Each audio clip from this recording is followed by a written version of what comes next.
going to come out of there?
Gone.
That's all working.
Winning it 3 goals in 6 minutes.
Too slow.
Result for the reserves. Maffra gets the win.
Good afternoon. And welcome to round 15, Alinta Energy Gippsland League, coming to you today from Morwell Rec Reserve for the Tigers take on Maffra. The Tigers need a win to get back into the 5, while Maffra, they're full of confidence after last week's victory. This is always going to go down as a close game. Paul Carter's by 3, I've gone by 2 points for the Tigers, and then Poppy's gone by 40, Timmy by 25. My co-caller this afternoon is Rob Popplestone. Good afternoon to you, Poppy. Hey, g'day, Scud. G'day, Gippsland. Beautiful afternoon. Hope you're enjoying it wherever you might be listening to today's call. Number one statsman in the business, Paul Carter. Good afternoon, Daryl. Can I compliment Maffra on their new change strip, which is predominantly red? Looks great. Does certainly look very good. And Timmy Sexton over the back there for Carpet Country this afternoon, and also commentary this afternoon, Timmy. Scud, gentlemen, listeners, it's fantastic to be here. Be interesting, Scud. We're a couple of minutes early. The umpires are, I'm not sure whether they're waiting for the 2:20 start, which if they are, that's fantastic. But I'm not sure why they've told all the players to come in so early then if we're going to stand here for 2 minutes. All right. And they're all going to get cold. Well, that's good. I don't mind that because we can stretch this out. I thought we were going to get going, but maybe they'll change and they'll start it right on 2:19. Perhaps it might be a minute early. But in the middle for the Tigers, Isaac Abass will start in the ruck up against Tom Scott. The Tigers have got Bailey, Walsh in the middle with Rosado. While for Maffra, we can see Carr in there. That's Alex Variety. Jet Kaloran's in there, along with Lockie Allman as well for the Eagles side. Matchups up forward. Timmy, what have you got? Just quickly, have you got one for us? No, I don't. All right, to start. Let's get the first quarter for Metricon Homes underway with Abass and Scott to do battle. And the first tap, well, it'll go to Abass because he wins the clearance out of the middle. He kicks it high towards the wing area. Cooling goes back with a flight, but worked underneath it nicely by Tom Phillips. And Phillips relieves the kick out towards the wing area. Mills is there, it has his toes. They fight at ground level with McFarlane. And not going anywhere on that occasion, trying to squeeze something out there was Phelan. And the umpire will ball it up right in front of the commentary box here at the Morwell Rec Reserve. Abass does the tap over the back. No one's there, though. And now Carr gave it to Kaloran, who kicked down the line. Nicely done. And finds a teammate there, and that's a Ryan Phelan again. Forward line's pretty crowded till he goes short. Not 15 to Carr. Carr slips over as he kicked. McFarlane will get this. It gets through his hands, though. Trying to get the other side is Berry. He left it behind. Allman handballs over the top. McColl's there for the Tigers. Christie ducked the shoulder, got one over the shoulder, and will win the free kick 40 metres out, directly in front. Nice start, really, by Maffra. Moved the ball nicely, under a bit of pressure, but they've done extremely well to get this shot on goal. Noah Christie, who you're talking to me off here about, I didn't know much about the young lad, but you said he goes well. Yeah, great footballer. Really good find for this Maffra side, and equally impressive off the field. We gave him a Gippsland Live Player of the Day a few weeks back, a number of weeks back now, and very, very impressive young man he is. So Noah Christie, 40 metres out, directly in front off the boot, hooks it just a bit to the left, to the eye, and that's the way the goal umpire sees it. The first score of the afternoon goes the way of the visiting side, Maffra. And on the Metricon Home scoreboard, that is at 1 point. Bedgood and Galea have got the match up in the forward 50 there for the Tigers, Scud. All right, McColl went short to Anderson, goes back to McColl on the point of the square. They spread to the far side, they spread to the near side. McColl assesses all options, decides to go to the far side of the ground. He's found one out there, and it is taking the grab out there, Cale. He rolls and goes quickly. He's got a bash on the wing. Does it sit up nicely? It does. The runner in Anderson receives by hand. Right foot kick, top of the 50. Noblet elevated and back into this side. He points to the goals and said, I'll have a shot from 49 metres out. Good to see Nathan Noblet back into the senior side after a scooter incident in Bali during the off-season. Oh, that can happen, can't it? It didn't end well, Scud, but no, as you said, great to see him back here. Great movement of the ball there from the Tigers out on that far wing, and as you said, the Anderson kick into Noblet, good, strong contested mark, and he'll have his first kick from just outside 50. A broken arm, shattered hand, busted fingers. 12 weeks on the sideline. Noblet's back from 49 metres, on its way, and gets a behind. That looked like a nice kick from here. That's a decent bloody crash then. It is. Like it wasn't just like a scun knee. Well, yeah. I was thinking he skunned his knee, you know, he's a couple of Sam McGours and he's okay back again. But One behind 1 point on the Metricon Home scoreboard, 3 minute mark first quarter. All right, here we I go. thought he was going to talk about the kick. Yeah, no, it's more interesting than the bike crash. Hey, ball comes out. Here we go. Christie takes a leap from the back, ran into trouble. Nice work. Abass, did he grab him? Oh, he did. Free kick will go Maffra's way or not? Oh, well, okay. Thought it was there. Oh, I said he got his arm going, open that upward action. Okay, as they do. So the umpire waiting for the players to make their way off the deck. Alex Carr was at the bottom of it. And now Abbas will contest the ruck against Scott. Got the tap down. Did it pretty comfortably, really. Rosado, a handball over the top. Didn't find a target. Still in a group of Tiger players. Scott grabs the ball, kicks towards the square. McFarlane chases down Christie.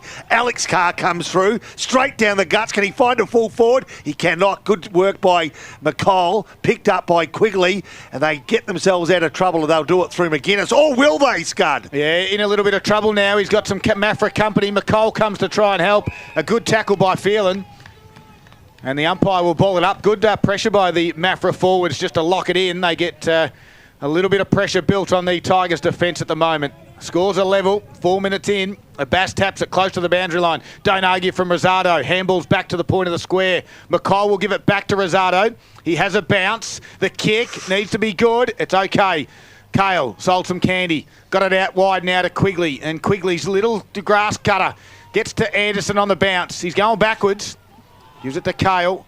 Looks for the switch, not there, steps around one, gives it to Walsh by hand, and Walsh's outlet kick will find Galea, or Bedgood just shoved him underneath the footy. Free kick will go to Galea. Great pressure there from the Eagles, though, to hem the Tigers in and not give them any run, which is what they're wanting to come out of their back line. So we'll see how the Tigers can transfer it now from the half-back flank. They look set up well, don't they, as Galea goes inboard to Mills. Mills, well, was fumbled what he should have. Monk cut it off, and now Maffra starting to keep that ball in the area, which at the moment is on the right half-back flank for Morwell. Great pressure. Yeah, great pressure from the visiting side, and now it goes over the boundary line. As I say, left half forward, Maffra kicking to the right of Radio. Scores are even at 1 point apiece, 5 minutes into this first quarter. As you said, Scud, that Coach Anthony Robbins would be loving this, that this is how they've started the Eagles, not letting Morwell take control of the game. Exactly. Abbas, front position, taps out the back. Can he find a teammate? He can't.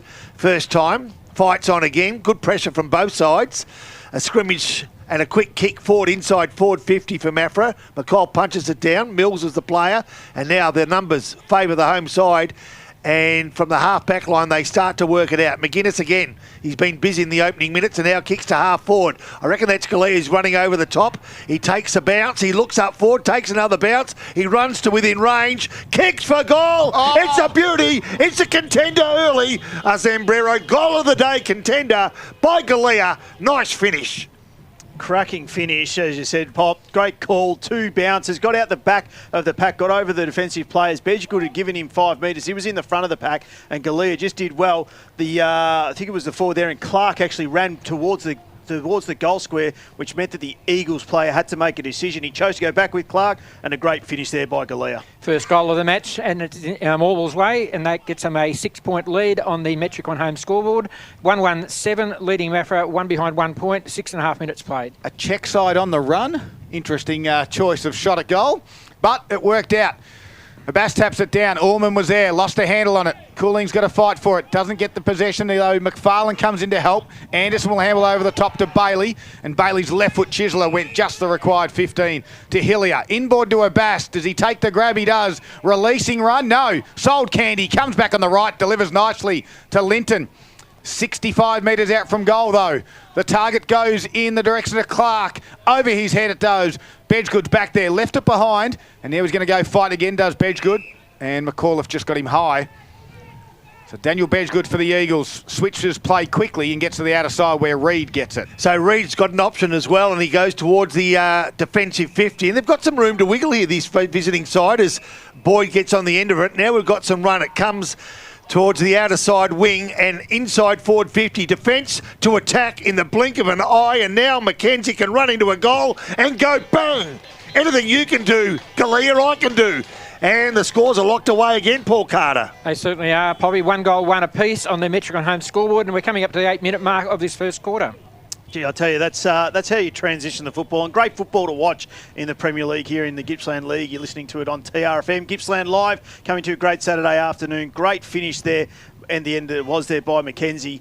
Just worked his player under the ball, sat up for him, and then just a nice little dribbler through to the goals to, as you said, 8 minutes in, all square. Just need a little bit of hand, Timmy, with number 23 out there who had that run and dash. We don't have him down on our team sheet as number 23, so I get a feeling it looks like a Berg eel, but I'm not 100% sure, so I might need to get clarification if we can. Leave that with me. All right, thank you very much, Timmy. Back to the middle. We're going to have a secondary stoppage in the middle. Umpire's going to ping Maffra for holding the footy.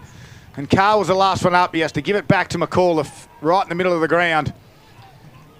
So McAuliffe goes on the outer side. Rosato's got a little bit of space going back to his Kaloran. He forces the spoil. Nicely done over the back there. Good pressure, Rosato. It is. They go again. McDonald's head over the football. And Timmy Sexton had a bit of trouble getting down to the commentary box door. Yeah. Umpire says my ball. 8 minutes into the first quarter for Metricon Homes. It's 1-1-7 apiece. So for an ambulance, what do you call? Is it just for Tim? Just quickly. it doesn't look bad, but it's 000 but no zero. No sirens or lights. Here we go. Ball inside forward 50. Morwell into attack. Boundary might beat them or will it? Good pressure right on the boundary by Maffra to keep that ball in play, and the umpire will take control. How'd you go, Timmy? You all right? He doesn't need the ambulance, which is a good thing, Pop. No, very good. We've got a ball up. Just inside the forward 50 for the Tigers now. Clark does the ruck duties, taps it down, and seeing it go over the boundary line out there was Edcar. Boundary throw in, about 45 metres out. Timmy, how'd you go? No, still working on it, Scud. They're coming back to me with who it is because one of the persons who said it is, he's actually not on the team sheet. So that's not going to happen. Harry Bergill's not on the team sheet, so we're not calling it as him. All right. Well, he might be a late change, maybe perhaps, Tim. That might be the issue. Was the player that we identified warming up with a knee? Yes, very good point. We did notice a player out there with a bit of a knee injury, so maybe there was a late out and. Harry Bergill might come into that. So I did think it looked like a Bergill. They've called it as Harry Bergill. It's just he's not on our team sheet, so I will have to go double check at quarter time. All right. Yeah, run with it for the moment. This time, buddy. Ball up on the outer side. Scott taps it down. Christie was there. Right foot kick will go inside 50. The Tigers have got to sit on this one. Out the back is Mills. Lets it bounce a couple of too many times. McGuinness is under pressure. He got a handball away. Mills is there for support. He's got McCall. They're just flirting around with it at the moment, the Tigers. Good handball by McFarlane to get it to McCall, and his wobbly kick outlet gets towards Campbell, who was clean off the deck. Kick to open space. Hilliard's got a little bit of room in front of Carr. Gathers it. Right foot kick. The tail targets to the Tigers. Can't complete the mark. Reed does well. Wins the footy. Gets under pressure. Holding the ball. A big tackle by Will Clark. The newcomer into this Tigers side caused a bit of pressure. Give the handball off to Bailey. Standing start, left foot, puts it through. The Tigers work together nicely. Bailey gets his first of the afternoon. He does get that, but for me, Scud, as the full forward, you don't give that one off. You go back and you take that.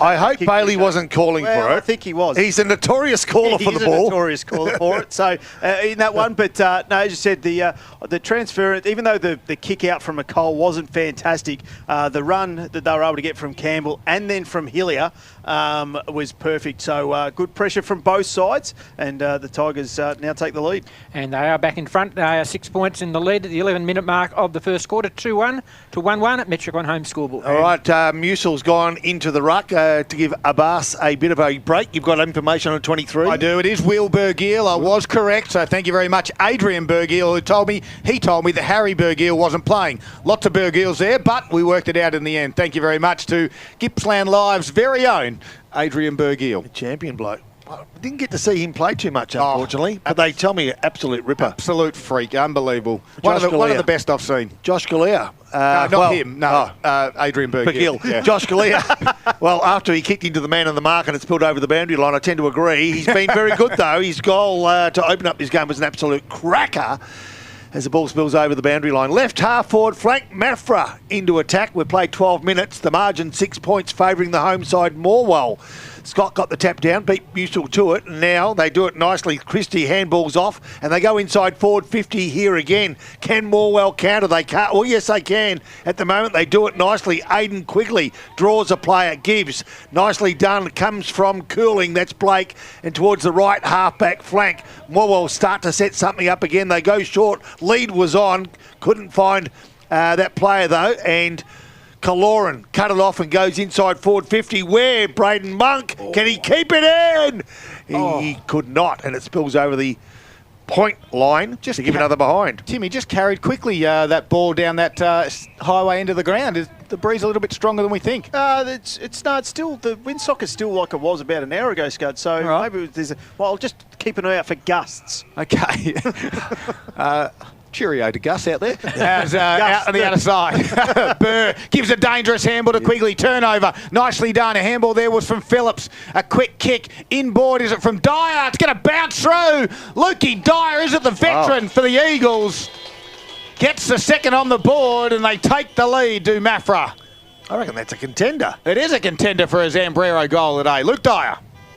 And the lead changing for the second time. It's been even twice, changed twice. And it's Maffra now in front by 1 point at the 14-minute mark. They are 2-2-14, leading Morwell, who are 2-1-13 on the Metricon home scoreboard. Yeah, nice finish there. Good pressure all round. It's an evenly matched side, this one, isn't it? Evenly matched game, this one, isn't it? Both sides having their moments in the sun. Some really nice free-flowing play from defence to attack. And we've seen it from both sides as Musil now goes back out of the ruck and Abbas goes back in. Yeah, up against Scott, and this time I'll give that one to Scott. Down there was Kaloran. Fight foot. McFarlane squeezed a handball out. Running onto this one is Dylan Alexander. Gave it across to that goal kicker a couple of seconds ago in Dyer. His kick, though, turned over, and Burr takes the mark and plays on. Can he find a target on this occasion? No. And picking it off nicely is Elliot Stables there for the Eagles. Looks down the line. Just missed the target. Burr's back there again. Off the deck was good. Handball, though, was smothered. And it allows Dyer to come back in. Can they fix the turnovers to Allman? Inboard to Alexander. Here's that man run again. It's Bergiel right in the middle of the rec reserve. Great kick. Nice. Absolutely perfect vision. And he gives it to Christie, who plays on quickly. 45 metres. Look at the young stars of the Eagles. If that's not exciting for the Eagle supporters, I don't know what is. Bergiel to Christie, goal. Bang, bang, absolutely. As you said, we got it there right, that Will Bergiel, fantastic off that half-back flank. That's twice now that he's done it, and he set up a couple of their goals. And Christie just with the confidence to play on straight away and put it straight through the middle. Great transference of the football by the Eagles. Maffra now out to a 7-point lead. We're 15 minutes into the first quarter. And on the Metricon home scoreboard, Maffra 3-2-20, leading Morwell, who are 2-1-13. And I saw Christie run from 30 metres from his own goals to the half-back line to high-five Bergiel to say thanks. Thanks for giving it to me on the platter. Love that as teenagers or thereabouts, don't you? Yeah, did some hard work there. Ball back in play. Umpire will give this ball up a second opportunity. As you heard from Paul Carter, the home side Morwell now trailing by 7 points. Rosado tries to bust the pack. He does. Gets a handball. Abbas tried to thump it out of the air and could not. Is that McFarlane who got a high tackle? It is, yeah. So Berkeley McFarlane now from the centre of Morwell's home ground. Just goes short back to Rosado, who turns. Just starting to threaten the half-forward flank. Rosado, he's going to run himself into trouble. Didn't. Peeled it off just nicely. Musil on the lead. Just outside 50. Short target. A good diving slip-slide catch, I thought it was. Play on was the call. Musil comes in to lend a hand. Maffra are going to try to get themselves out of trouble. Just finding it difficult. Free kick. But a free kick will go the way of Tom Phillips. Just changed the mind. Is it? Yeah, they just changed the mind. I thought Phillips was around it. Might even be Reid. I think it is Reid. So Reid goes towards the outer side wing. Big flight, good contest. This time free kick goes again the way of Maffra. It does on that outer side, and the Eagles will look to come inboard, although nothing there. He wants to come on in the middle of the ground. He's got a runner there in Stables. He can mark it. He wants to go quickly. He's been called to play on now, right in the middle of the rec reserve. It's a high up and under kick. The big pack will forward. Christie again, nearly. Quigley was there. Free kick. Just got one over the shoulder, Tim, did he? No, he raised his arm like the in the first place. Like Carr did. Like Carr did, except the umpire paid that one. Same umpire too. Okay, so Quigley in the defensive 50 for the Tigers. They trail at the moment by 7. He's not too sure which way to go. He's going to go to the outer side where Musil will be the target. Reid will come with defence. Musil in the front spot. Good work by Reid. Although Musil claimed it. Yes. And the umpire said, I'll give it to you. Inboard kick's good to Anderson. The run there from Bailey. Left foot kick out wide towards Big Isaac Abbas. He takes the mark. 52 metres out. Inboard kick looking for grass. Coming out to meet it was McAuliffe. Nicely done by Lockie Allman. Squeeze the handball back. Boyd missed it. And now quickly Hillier. Ball to boot's going to dribble through. No, it's not. It's going to miss. It's a minor score. Metricon home scoreboard. Back to a 6-point lead for Maffra. 3-2-20 leading Morwell 2-2-14. Good pressure from both sides, which means that the neither backline is being really clear to get out of their defensive 50. So that'll be something that I think both coaches will want to speak about at quarter time, to try and clean up getting the ball out of their deep 50. All right, so Ed Carr brings the ball back into play. Comes grandstand side, kicks long, target. Who might that be? I reckon Christie, but he's going to be beaten to the ball by McGuinness for Morwell, and eventually it spills off hands and over the boundary line. Grandstand wing. 18 minutes gone, first quarter, 1 goal, the difference between these two sides. Got a bit of an issue for Noah Christie. Lost his headband. He's in all sorts of strife with that lovely flowing locks. Yes, too. McFarlane, ground level. He overran it. In there doing some nice work was Allman. And now Christie lays the tackle. The player that Scud just identified. Someone run him out some tape. He's like an old English sheepdog. Yes, yeah. It'd be nice to have that much hair, wouldn't it? Yeah. Tell me about it. Daniel Bedgood can give him his headband. He's on the bench at the moment. Nice work by Scott. Got the tap and the kick towards half-forward flank. Got a nice target too. Found his teammate there in Walker. Walker goes short.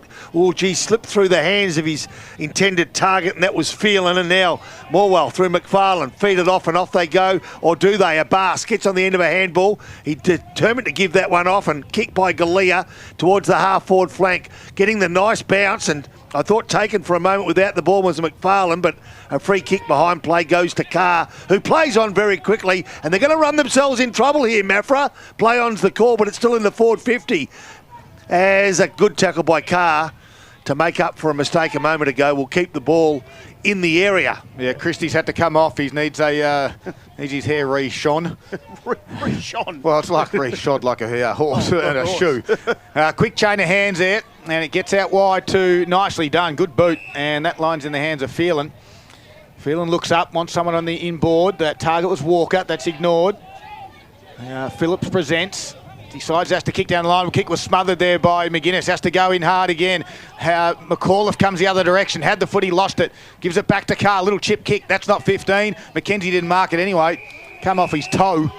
And the big fella put it over the boundary line for a boundary throw in. 20 minutes into this first quarter, it is Maffra 3-2-20 and Morwell 2-2-14 on the Metricon home scoreboard. So Abbas to contest the ruck. Who's this bloke he's up against, Scud? This is McKenzie. McKenzie's having a go in the ruck for Maffra.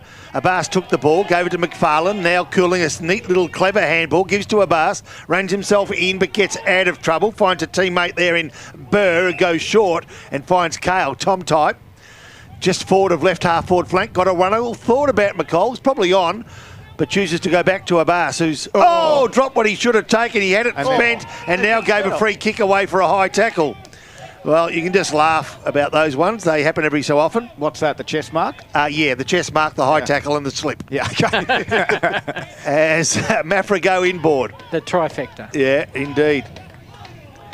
Maffra will go towards the half-forward flank, looking for Phelan. Front of the pack, couldn't take the mark. Nicely done at ground level by Burr to provide the contest and find the boundary.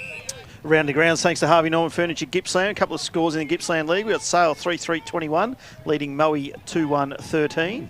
And we've also got down there at Parrot Park, it is the Leongatha Parrots 3-3-21, and Warrigal have just kicked their first score of the day, so they're 1 goal straight, 6. McFarlane handballs to McAuliffe, gave it to Cooling, inboard handball to Galea, gives it forward to Campbell, back to Cooling, gets her to a half forward, has a bounce, runs away from Allman, delivers out in front of Clark, just missed him by foot. Clark's there though, gives it to Bailey, Bailey from 45, it's a wobbler, and it's going to go away across the face of goal and find the boundary line for a boundary throw in.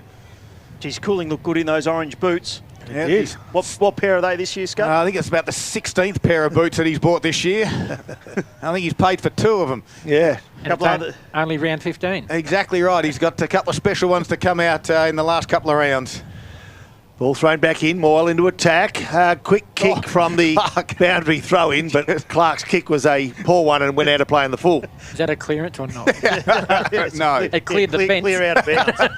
A couple of other scores. Traralgon leading Druin 26-2, and that is all we've got at the moment. Ed Carr drives it in. To the outer side they go. McGuinness, there'll be a big pack will form. At ground level, they shuffle a handball out. Nicely done by Phelan. He's got a runner in Monk. Handballs to open space. Nice little pick up off the toes. They get it back to Monk. He wants to switch it. Great desperation by McCall. Ball now in dispute. Campbell's there. Gives it to Gallier. Gives it to Cooling. From 51. Top of the square it goes. The target back there is Noblet. Drops the mark. They're under pressure, the Eagles defence. Reed shuffles a handball to open space, but it's all the Tigers. McDonald comes back in board. The team thing. Great kick. Great kick. You called it right there, Scud. Clever kick, just instead of blazing away at the goals, which he could have done, turned around and then delivered the ball straight back to the top of the square. So Walsh directly in front now from about 25 metres out. They trail by 6 to get the scores back on level pegging, 23.5-minute mark. Metricon Holmes first quarter, and Walsh makes no mistake. He puts it through for the Tigers. He's got a new lease of life, has Sam Walsh in the middle of the ground as a midfielder, now kicking goals as well, normally the defender. 3-2-20 apiece on the Metricon Homes scoreboard at the 24-minute mark of this quarter. And that is the third time the scores have been level this quarter. Yeah, it's a game that we expected it to be. These two sides, we know, are always close. Doesn't matter where they sit in the ladder, and the age demographic. Yes, the Eagles are a little bit younger, but they've still got some some older heads out there. So, but good pressure from both sides inside their 50 and their attacking 50. As I said before, making it hard for the opposition to get out, which is great football. All right, so Mackenzie will do the ruck work, will he, against Abbas? You expect Abbas to get the tackle. He got the ball anyway and then kicked inside forward 50. His second clearance from the centre by way of a kick in this first quarter. He's been very good. McFarlane turns and gives, and in fact it was McAuliffe who turned and kicked to the top of the square. They've got some targets there, just the entry to a moving forward hasn't been great. Now we've got the chance around the body. Cody McDonald offline, but it's enough to give them the lead again. And that's the third lead change this quarter, and that's Morwell by 1 point, 3-3-21 to 3-2-20. So Ed comes into the grandstand side of the ground. Mills is there. Scott's the target for the Eagles. Couldn't complete it. Abbas handballs forward. Bedgood's there. Oof. And Linton did the don't... Jeez, I thought the arm came up from the Morwell player. I thought Linton did the don't argue, and he got the free kick. And now delivers straight down the throat. Well, maybe justice prevails there because Carr takes the mark. But you're right. If you've got the footy in your lead with a don't argue and it gets the opposition player high, that should be a free kick. But Carr now kicks it high towards the wing and shoved out of the way. That's nearly a free kick. Not paid there, though. Ryan Phelan. No, it is now. The advantage. They want the advantage. The umpire says no. Maffra wanted it. And the free kick's going to come back. I thought it was a bit late on the whistle with the free kick with Ryan Phelan. He just got shoved out of the way. Phelan will go short to Butcher. First time we've called Danny this afternoon. In the new Clash jumper, the long sleeve looks absolutely beautiful. With a bright red, Butcher goes short and finds Monk in front of Quigley. Still a couple of kicks away from goal. 1 point's the margin at the moment in the first quarter.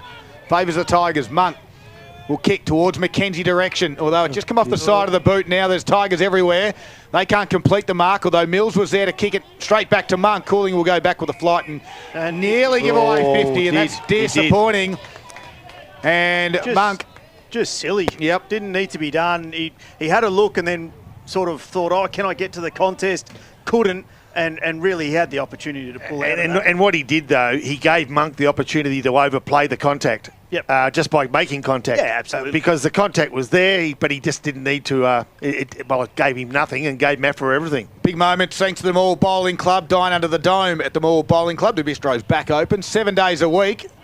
Monk comes in for the lead back. Closing in on quarter time, makes no mistake and makes Cooling pay with an indisciplined act. And Monk puts it through.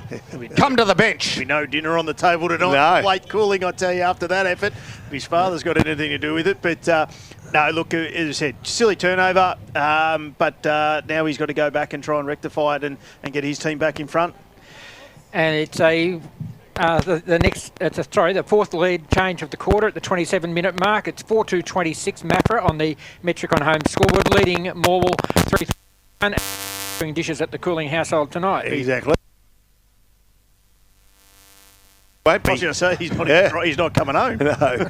Abbas to contest against Scott. Abbas tried to use his body, couldn't, and Scott came over the top. Rosado couldn't keep Alex Carr off the ball, and he kicked it forward off the ground, made valuable meterage, but now Rosado gets the ball back, tries to do the don't argue, does succeed, and then finds Musil, who in turn finds McFarlane, goes over that player's head. Nicely done, curling, starting to get into the play as this game progresses. Some good, some bad.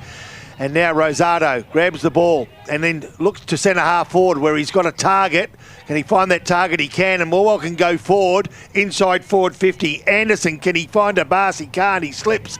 And Maffra get themselves out of trouble through James Reed momentarily before Steve Mills cuts it off. Yeah, nicely done by Berry. Gives a handball back to Reed for the Eagles on the centre wing. They reload and go top of the 50. It's a good kick by Reed. Monk, nice spoil by Burr. At ground level, Burr taps it out wide. Nicely done. The Tigers have got numbers now. Although Bailey's handball gone to Cale. Got a handball away. Nicely done by Cale in the end. Bailey's handball's at the toes. Allows the Maffra player there in Dye to pick it up and deliver to Christie. Well played from the spectator in the crowd who caught it beautifully, and well played by the Maffra Eagles. And right on the quarter time side as Noah Christie was about to run around, and now he has to go back and he can't go over the line. So he's giving himself a worse angle to run to where the mark is, or the line is, so he can kick around the body. Exactly right. So 29 minutes, they do lead at the moment. We've got a 5-point margin. Christie with a shot on goal to extend that. Runs back to the line, around, and pushes it across the face, out of bounds on the full. It'll be a free kick to the Tigers. No, it won't. Siren's gone. They won't have a shot from there. So at quarter time, Maffra lead it 4-2-26, leading Morwell 3-3-21. The first quarter all done for Metricon Homes. You're listening to Gippsland Live. Thanks to Harvey Norman Electrical Gippsland.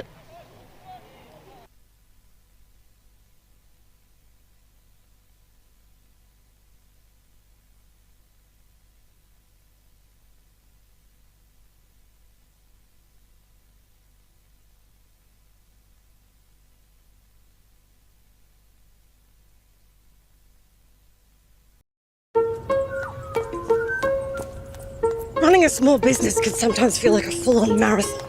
You get the analogy. But you don't have to go it alone. Thanks. You're connected to a community who've always got your back. Yes. Yes. And now, with 24/7 support, local business experts, and an award-winning network, so has Optus. There you go. Oh, Liam, you're a legend. When it comes to small business, we're all in.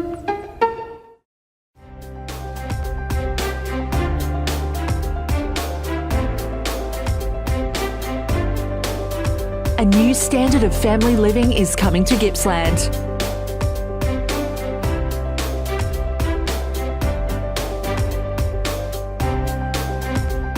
Virtue Home's new display home, the Marshall 28, is open now in Traralgon.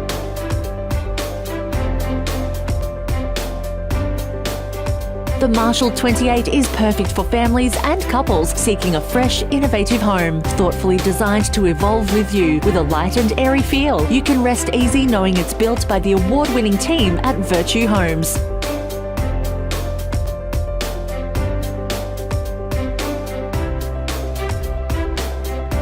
The new Marshall 28 display home, open now on Marshalls Road in Traralgon. Visit virtuehomes.com.au for more info. CDBU 48113. It's time to take a look at the top 5 goals of the week for round 14. Starting us off at number 1, Jacob Cunico here from Traralgon. Beautiful craft this, works his way to the front of the pack, then the left footer right on the boundary line. Just massages that one through from the impossible angle. A beautiful goal. Has his hand up for an early contender for the Zambrero goal of the day. Number 2, Joshua Galea here from Morwell. A fantastic effort this. He stayed down. It fell in his lap. He got the snap, but look at that bounce. That almost turns right. A brilliant goal.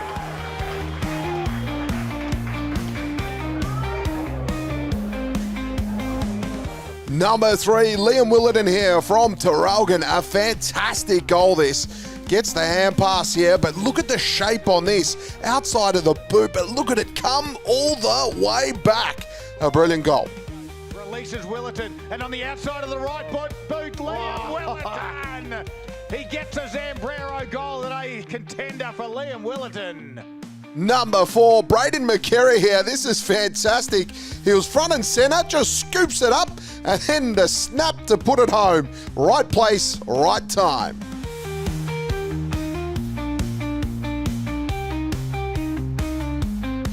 Number 5, it's the boys from Warragul here late in the fourth quarter. They're 6 points down, breaking away out the ruck. Hand pass, Will Hayes evens it up late in the game. A brilliant goal to put the boys even. They get it behind later on to win by a point.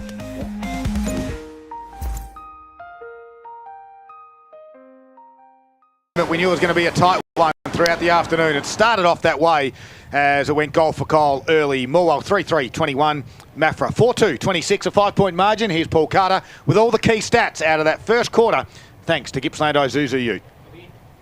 The inside 50s came in batches that quarter, with one team then the other attacking the goal. But in the end, 14-13 Maffra's way. Maffra won the clearances 9-6. The centre clearances, however, went Morwell's way 5-2. Free kicks evenly spread there, 7 to Maffra and 6 to Morwell. Isaac Abbas has had 10 hit-outs, Dan Musil 2, Will Clark 4, up against Tom Scott for Maffra, who has had 8. Individually, we've got 8 disposals to Blake Cooling, 7 to Boyd Bailey and Anthony Rosado, 5 to Brandon McCullough, 4 to Aidan Quigley. For Maffra, the players were following Noah Christie, 7 also to Alex Carr, 5 to Ed Carr, 3 to Jet Caloran, 2 to Daniel Bedgegood, and just the 1 to Danny Butcher.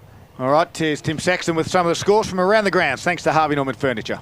Quarter time scores and a progressive score here in the first quarter. We just got an injury in the Sale Moe game, but it is currently Sale 8-3-51. Whoa. You heard me, 8-3-51 Sale to Moe 2-1-13. What the heck? Good. Correct. Wow. And there's just an injury down there to one of the Sale players, so just waiting to when quarter time will be there. Lee Gather currently 2 goals in 14 points in front of Warragul. Wonthaggi a point in front of Bairnsdale at quarter time, and Terrelgan 5-3-33 to Druin 4 points. In Mid Gippsland, we've got currently leading Ballara by 8 points. Foster are 4 goals in front of Morwell East. Tarwin 27 points in front of Hill End.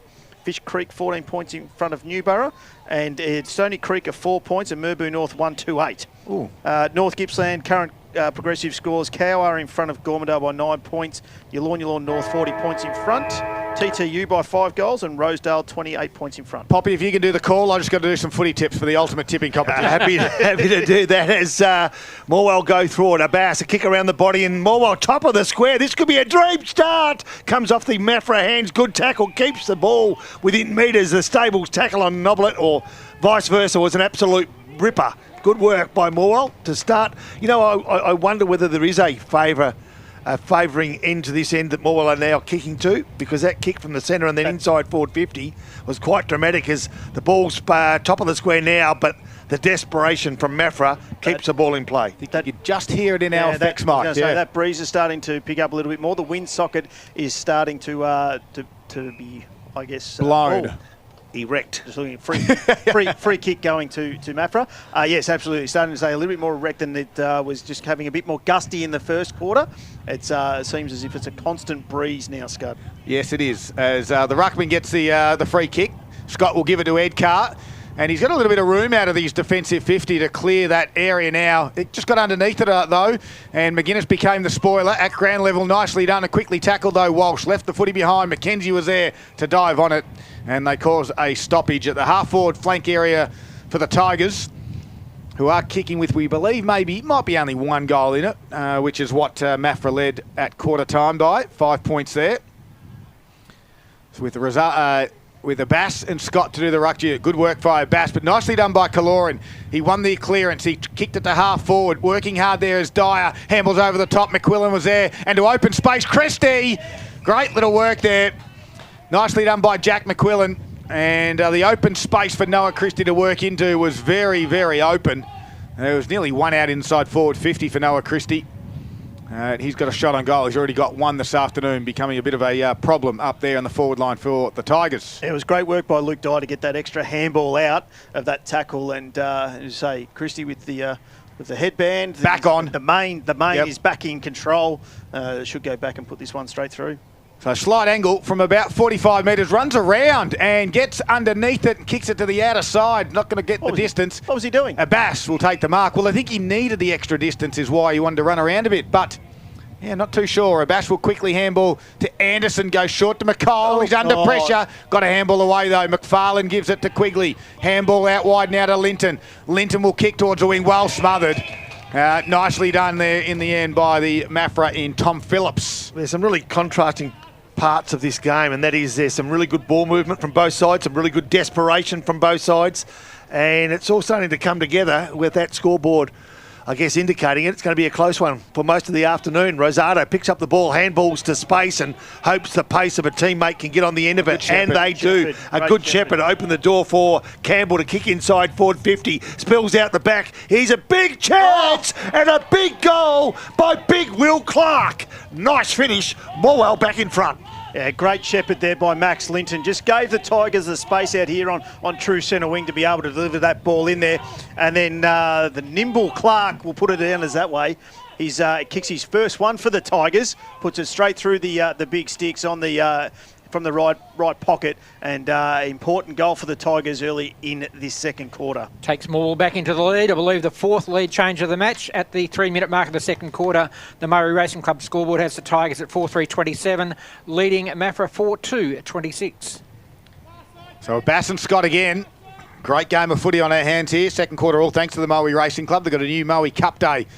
It's coming up after the footy season, of course. Walsh in the middle this time. Got underneath it with his right boot. Sky high, back with a fly. Ball, Butcher.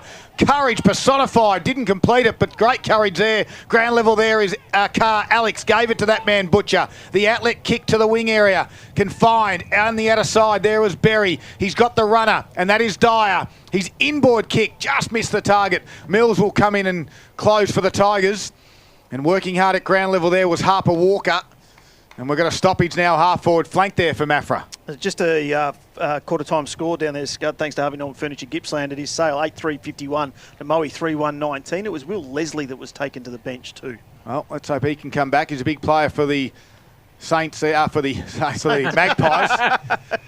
Has still got that Saints game from last week on my mind. Wasn't that an epic finish? If you'd like an AFL score, I can give you one there too, Scud. Wouldn't mind one. Those, how are the Demons going? Well, I think I might have called them interesting names earlier in balls and all, but currently third quarter, Melbourne 7-8-50, even though it's under the roof. Still can't kick straight. To the Eagles 4-4-28. So the Demons in front by 22 points. And I hope that Will Leslie is okay, because he's Sale's nominated runner in the Sportsbet Dash for Cash at the Sale Greyhound Club on Sunday, August the 10th. Where we've got athletes from Stratford and Wyong and Boysdale by Agalong. None from Gippsland Live? Yeah. Who are we going to nominate? Boxer? He'll cheat. Stop it. Here we go. Cooley gives a handle out to McFarlane. Now he has to become the tackler. I could run, I guess. You watch a Boxer at start and Cooling at join about 7 metres in. Righto, you two. So it's okay when you can have fun with yourself. I just lobbed that one up for you guys. Quick clearance by Abbas back here at the Rec Reserve, and seeing it over the boundary line is Harry Stables. 60 metres out now from the Tigers' goal. We've travelled 6 minutes in. It's a 1-point margin. The Tigers lead it by a point. They got the first goal in this second quarter. Moe Cup's on the 16th of November for those interested as well. Good day. Here we go. Half-forward flank Abbas out the back. Clever. And inside forward 50 in the blink of an eye. Morwell continue to press. They've got the numbers around the ball. Just can't get a handle on it. And good pressure in defence. But Rosado's hit and tackled on Alex Carr. Well, I tell you what, the old Carr was hit by a semi-trailer, wasn't he? In the shape of Rosado. The tank. The tank absolutely cleaned him up. Great pressure from Rosado. Exactly. 40 metres out and a tap down from Scott. Only went as far as Galea, or it may have been Cooling, I think, and now it's cleared from the area. Nicely done. Butcher clears to the half-forward flank.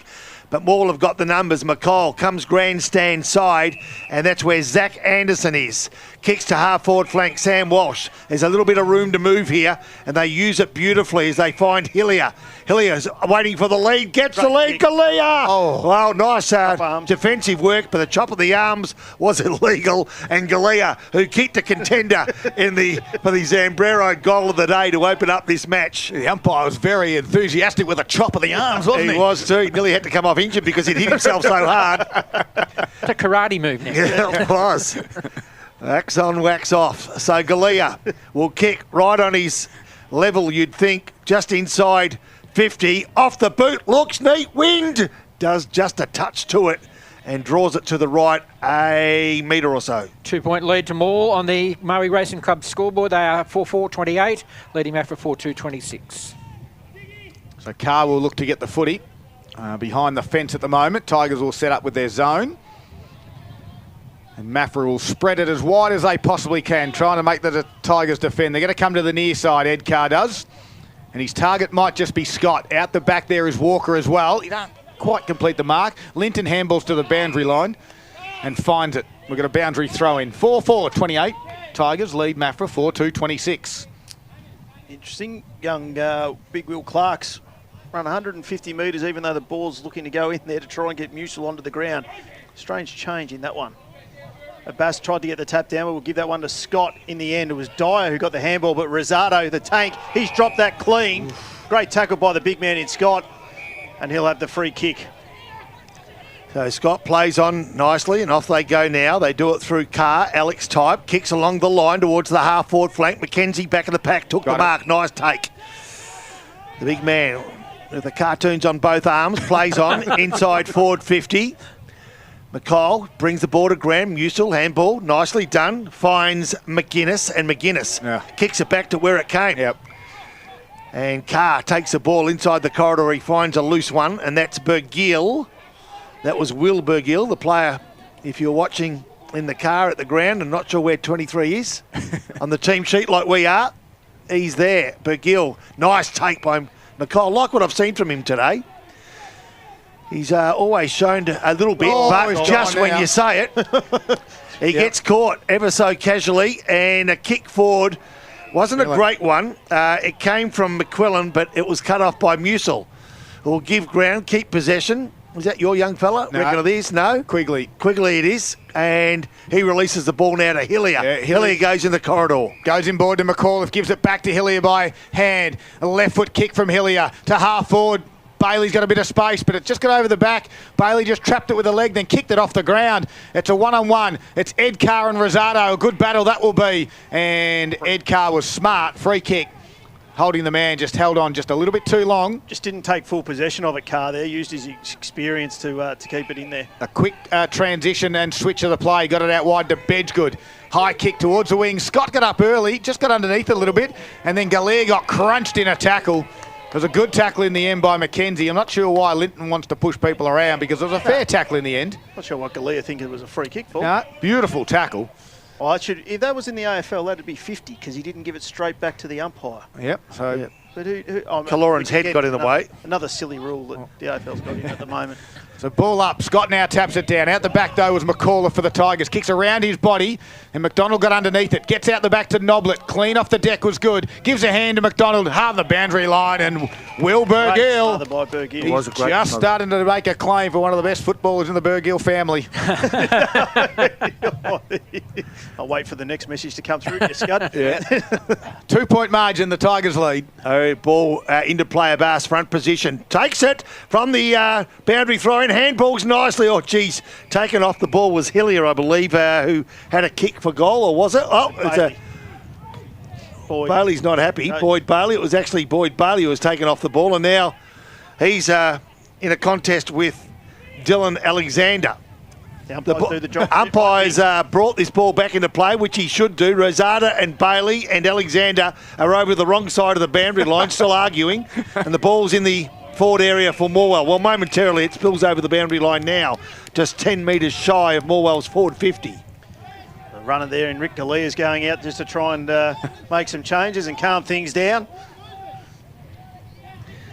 Rick would probably get half involved, I'd reckon, if he could. Musil over the top, nicely done. Good tap, quick hands, clever play. Opens the door for McFarlane, keeps the ball in play. Musil, quick kick, standing start. Will it stay in? And Bedgood takes the marking. Yeah, exactly what happened. Bedgood take.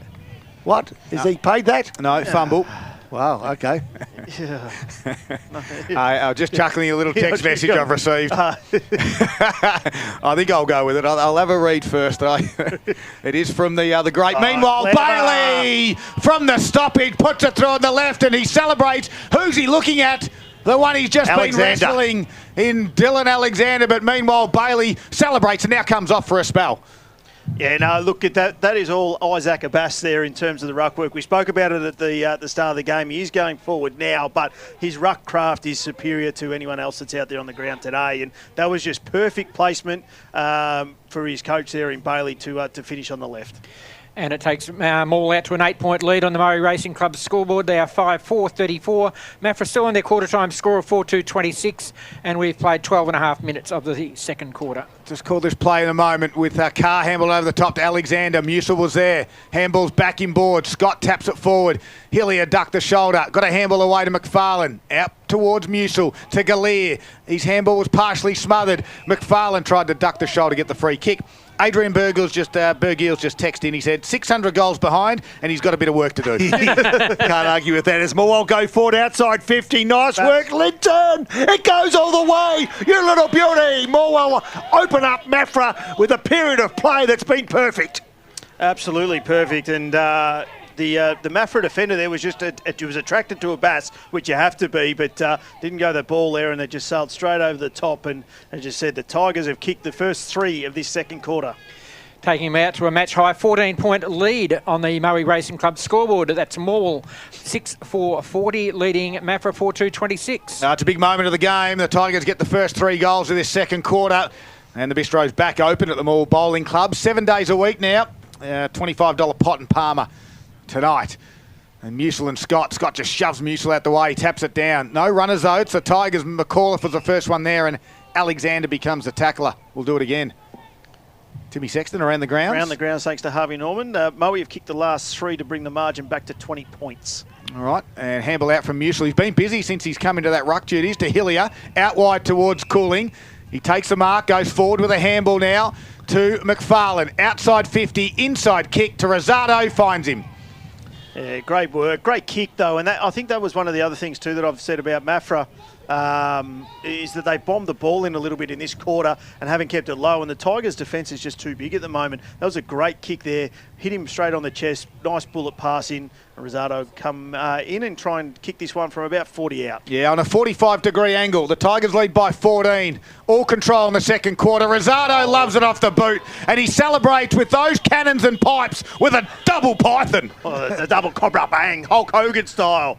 Gives it there with Rosado, but quality finish. And this is the football. They've just got off the chain a little bit here, and the Eagles need to tighten up. They had great pressure in the first quarter, but they've just been way too loose. And as we said earlier in the call, that the Tigers, if they can get their game going, which is this run, that they will dominate this Eagles team.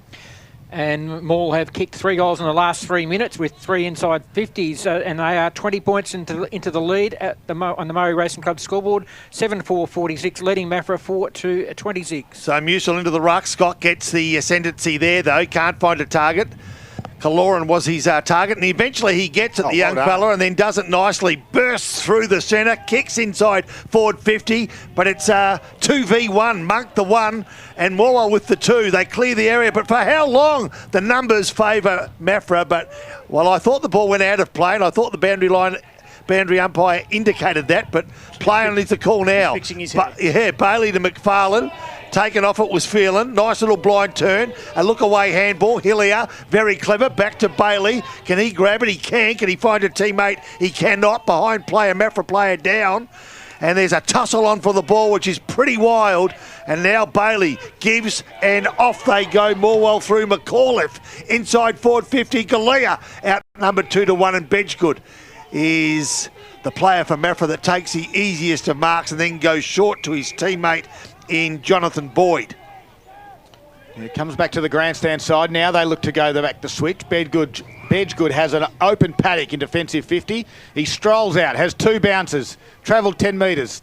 Now he sells some candy, and he inboard kick just finds a target, although Phillips there dropped the mark that he should have taken in the end, and his kick was under pressure towards the wing. McCall with a big spoil down. At ground level, Cooling attacked it hard. Musa was there as well. Handball's back to Cooling. Inboard to Bailey. Back to Cooling by hand. Nice. Over the top to McFarlane again. And from outside 50, McFarlane for the second time in a minute goes inside, gets to the back. Hillier will run into an open goal and put it through. It's the handball chain of the Tigers that's carving up the Maffra Eagles at the moment. Yeah, absolutely it is, Scud. You're perfectly right there. Out on that wing, handballs there from Musil, Cooling, Bailey, back to Cooling, and then like any good forward, little forward, Hillier was just waiting. He was in the end, he was at the back, but he stayed on the ground, let the big guys go up, and he waltzed into a nice, easy goal. A little tip rat, some might call him. 4 goals in 5 minutes to the Tigers, taking into a 26-point lead on the Murray Racing Club scoreboard. They are 8-4-52, leading Maffra, who are 4-2-26. Yeah, Hillier let his opponent contest the mark. They gave him 2-1 in the air, but he stayed down ever so cleverly. Nice play by Cooling out of side of the ground. A 50-50 contest turned into a great move as Abbas laser. Great tackle. The big ruckman for Morwell. We've been very good today. There's been a number of good players for Morwell, and that's probably reflected on the scoreboard now as Morwell double the score of Maffra.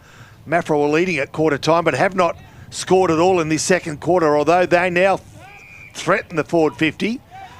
The Eagles kicking to the left of your radio. We think against a breeze that's starting to pick up.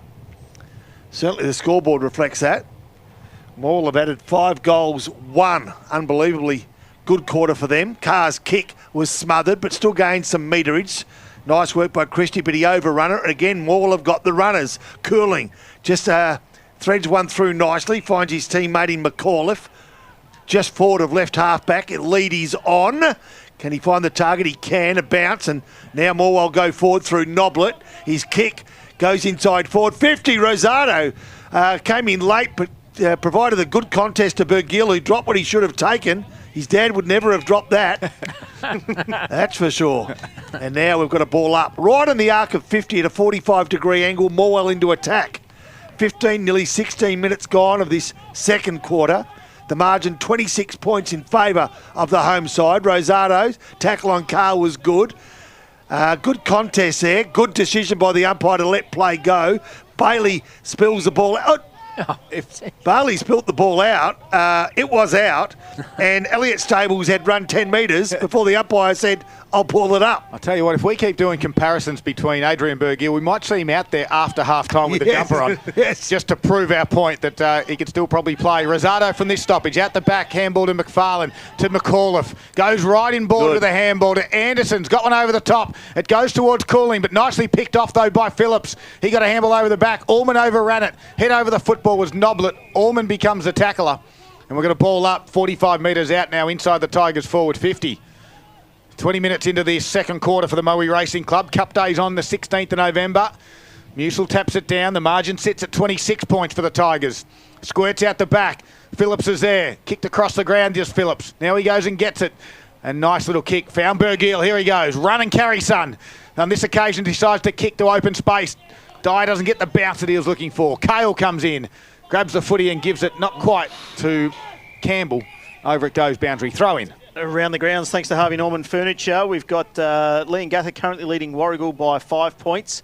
And in the game down in East Gippsland, it's the Redlegs that have taken the front. They're in front by 4 points over Wonthaggi. So an important result, that one, whichever way it falls. Abbas, importantly, the ball skipped through his hands. Nicely done by Bergill on the end of it. Can he find a teammate? He can't. It's McCall. Jeez, he's been good today. He has been good. Handballs quickly. Cooling. Threads one off, and off they go again to Morwell through Anderson inside forward 50. Falling at the perfect time, opens the door for Stables. Oh, open door Stables, like that. As clears the area, nicely done.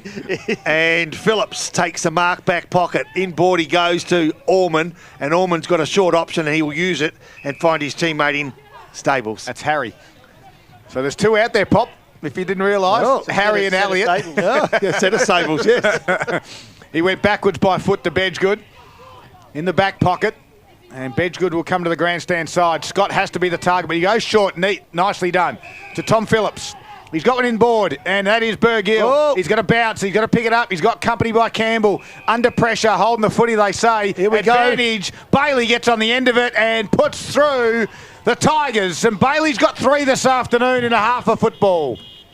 Yeah, he does, and just the Tigers were really well set up in the middle, so that's why the Eagles had nowhere to go. But those little short 15, 20-metre kicks, they've just got to hit there, and it was just unlucky there for Burgill. It just came to him on the bounce. Good tackle pressure, though, by the Tigers, and as you said there, that Bailey with his 3rd for the afternoon and 6 for the quarter for the Tigers has stretched this margin. Out to 32 points, Tim, and that's at the 22-minute mark of this second quarter. Murray Racing Club's scoreboard has the Tigers at 9-4-58. Maffra still on their quarter-time score of 4-2-26, and inside 50s are 14-5 this quarter. Well, it's probably a little too late, but Maffra just have to man up all over the ground because at the moment they're just getting led to the ball. Killeran gets the ball to full centre half forward and finds a teammate in Dyer. In board they go forward 50 for one of the rare times this quarter. We'll get a breakdown of the stats at half time. But now the ball's cleared by Morwell again. Abbas goes over his head and lands in the arms of Phillips again, who kicks to the leading Christie at the back. Nicely done. Oh, in fact, goes through the hands. Good tackle. Called a Throw. And playing was the call. I'm not sure that he throwed it. I think he was sort of just trying to get possession of it. But 20 metres out from Maffra's goals and the boundary line starting to close in. Morwell's pressure's been good. A kick from the boundary. Can they kick? A miracle goal! Just offline from Walker. And he had a couple of options in board if he chose to use them. First score by Maffra this quarter. They are 4-3-27 on the Murray Racing Club scoreboard, trailing Morwell, who are 9-4-58. McFarlane brings it back into the field of play. Out the back will be Linton, but in the front there was McDonald to take the mark at the defensive 50 for the Tigers. And McDonald will kick to the wing area. He's got Linton just in the field of play. And the umpire said it was okay. I'm not sure Linton was his target, actually. No, it went back to McDonald. Player not 15. McDonald's little check kick, turnover. Here comes Phillips. They go back in board. Dyer's there, top of the 50. No one inside forward 50. Had to stop, check and prop, and that's smart. That is clever football to find Alex Carr working back with the flight of the ball and just have the poise to slow things down and not blaze away to the top of the square because it was all Tigers. And a nice little kick to Carr. Yeah, good experienced heads, and I think that's been the thing that I've noticed, Scud, especially in this second quarter. The actual forward line of the Eagles is non-existent. So with smart play there, 2 experienced head, and Alex Carr needs to go back and stem the bleeding so far in this second quarter. 6 goals for the Tigers. Maffra haven't got one. They trail by 31. It's a big moment thanks to the Morwell Bowling Club. Alex Carr must kick it, and he does. He puts it through. A little bit of a spark going into half-time. 24-minute mark of this second quarter. They need a couple more, though. And that is Maffra's first goal for the quarter. They are 5-3-33 on the Murray Racing Club scoreboard. 25 points in arrears of Morwell, who are 9-4-58. So if you need a lift, a car's always a good option, and he was a very good option on that occasion.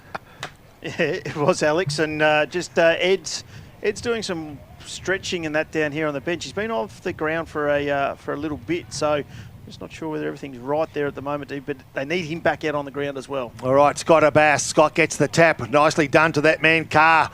Handballed it out of sorts and went looking for Killeran. He's got the ball, but he's been taken, and the umpire will assume control now. It was a great handball. It just landed in the mud. Yes. There's 2 bits of mud that are here at Morwell Rec Reserve, and it just landed straight into it. Abbas gets a tap forward again. Can he find a teammate? He can't, but he lends a hand, and now we've got a contest for a loose ball, and the umpire, I think, will take control. He does. 22 and a half minutes gone. Second quarter. Morwell 9-4, Maffra 5-3. We'll update with some interesting score lines around the league. Bensdale Wonthaggi, bit of a surprise. Sale Moe, a major shock. Tell you more at half time. Ball now, outer side wing, nicely done. Sam Walsh threatens the forward 50 again. Now will it go inside forward 50? It may have, just momentarily. For the umpire picks out a free kick, it'll go the way of Danny Butcher. Hasn't been as busy as normal. Paul Carter. 4 touches. This is his 4th disposal. Well, he's probably around triple that at this stage, more times than not. Thump from the back, lands in the arms of Killeran. And now they go forward through Alex Carr, who's No, he's out. been pretty busy, and they're out and going. And is that Bergill? No, McEwen. McEwen goes inboard to Christie. Oh, geez, probably dropped what he should have taken. No, free kick. Downfield. Free kick downfield, and, geez, it's going to go right to the goal line. Christie. And Christie gets a walk-up goal. Well, that was an uninspiring piece of play that resulted in a much-needed goal for the visiting side. It's bringing the margin back from 31 points down to 19 now at the 27-minute mark of this quarter. Maffra are 6-3-39, trailing Morwell, who are 9-4-58. Yeah, Bass just put down McQuillan well and truly after the kick, so would have been down the field, and I'm assuming that they basically gave him a 50-metre penalty from that, and therefore that's why he bolts straight in and put the second one on the board.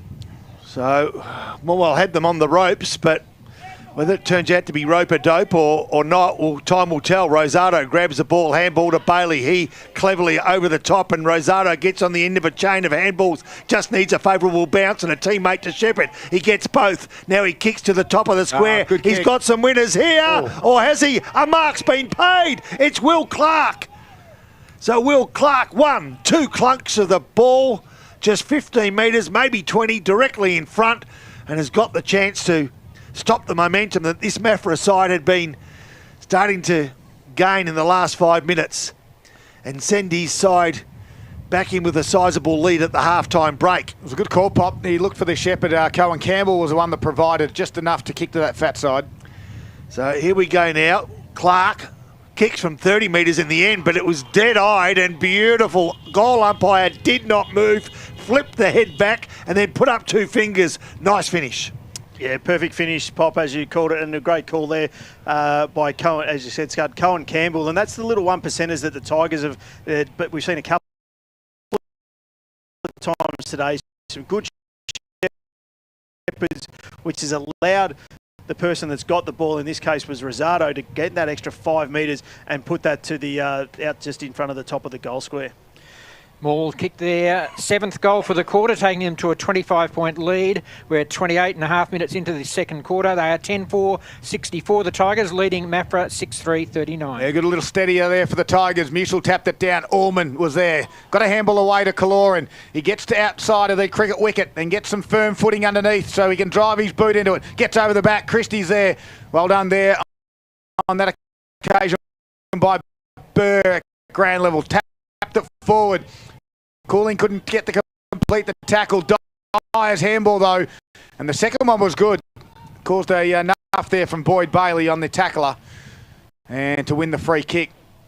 Dyer's trying to make something, and Dyer's kick goes long.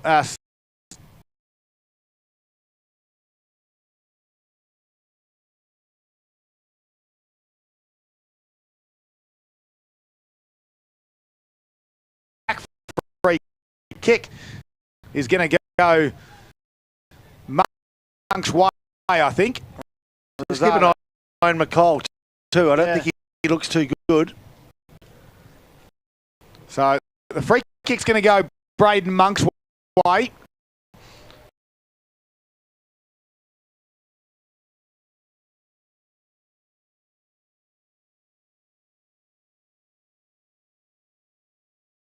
Straight goals, the difference between the teams. 10-4-64 Morwell to Maffra 6-4-40. Murray Racing Club scoreboard, 30.5 minutes of the second quarter played. All right, so Morwell bring the ball back in the play. The 1-2, and is that McCall off on the end of it?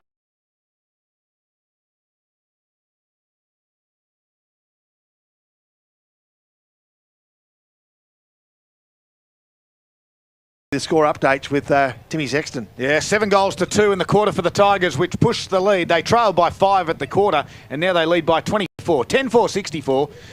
Maffra 6-4-40. And we've got a halftime wrap coming up after the break here. You are listening to Gippsland Live on TRFM. It's halftime. It's all thanks to Harvey Norman Electrical Gippsland.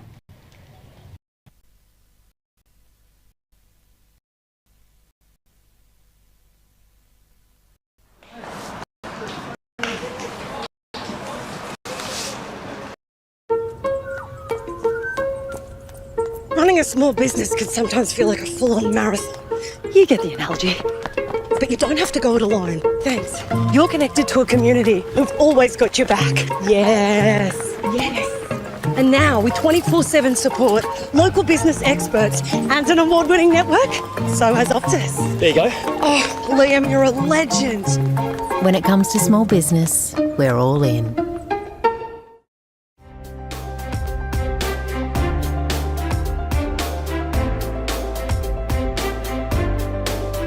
A new standard of family living is coming to Gippsland.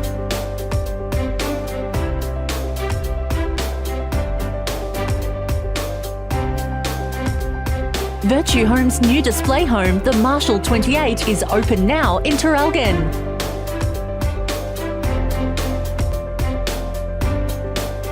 The Marshall 28 is perfect for families and couples seeking a fresh, innovative home. Thoughtfully designed to evolve with you with a light and airy feel. You can rest easy knowing it's built by the award-winning team at Virtue Homes.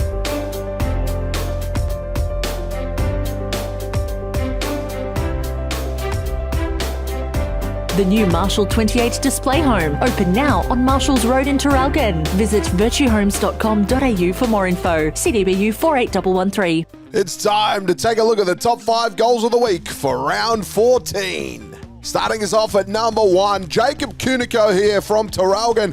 Beautiful craft this, works his way to the front of the pack, then the left footer right on the boundary line. Just massages that one through from the impossible angle. A beautiful goal. Has his hand up for an early contender for the Zambrero goal of the day. Number 2, Joshua Galea here from Morwell. A fantastic effort this. He stayed down. It fell in his lap. He got the snap, but look at that bounce. That almost turns right. A brilliant goal.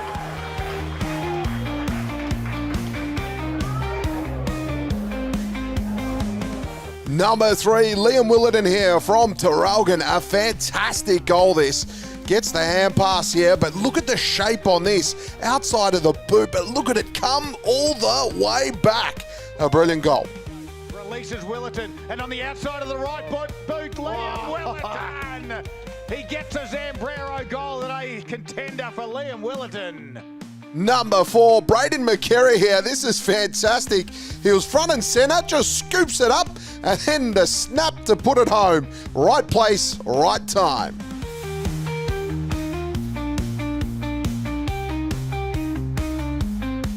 Number 5, it's the boys from Warragul here late in the 4th quarter. They're 6 points down, breaking away, out the ruck, hand pass, Will Hayes evens it up late in the game. A brilliant goal to put the boys even. They get a behind later on to win by a point.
Where are you going to stop? Are you going to walk?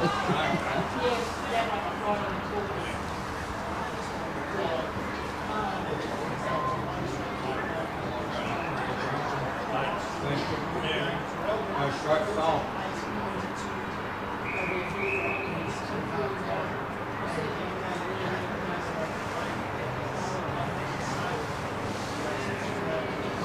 Too early.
No, I've got to bring it with me because I can't sort of go anywhere really.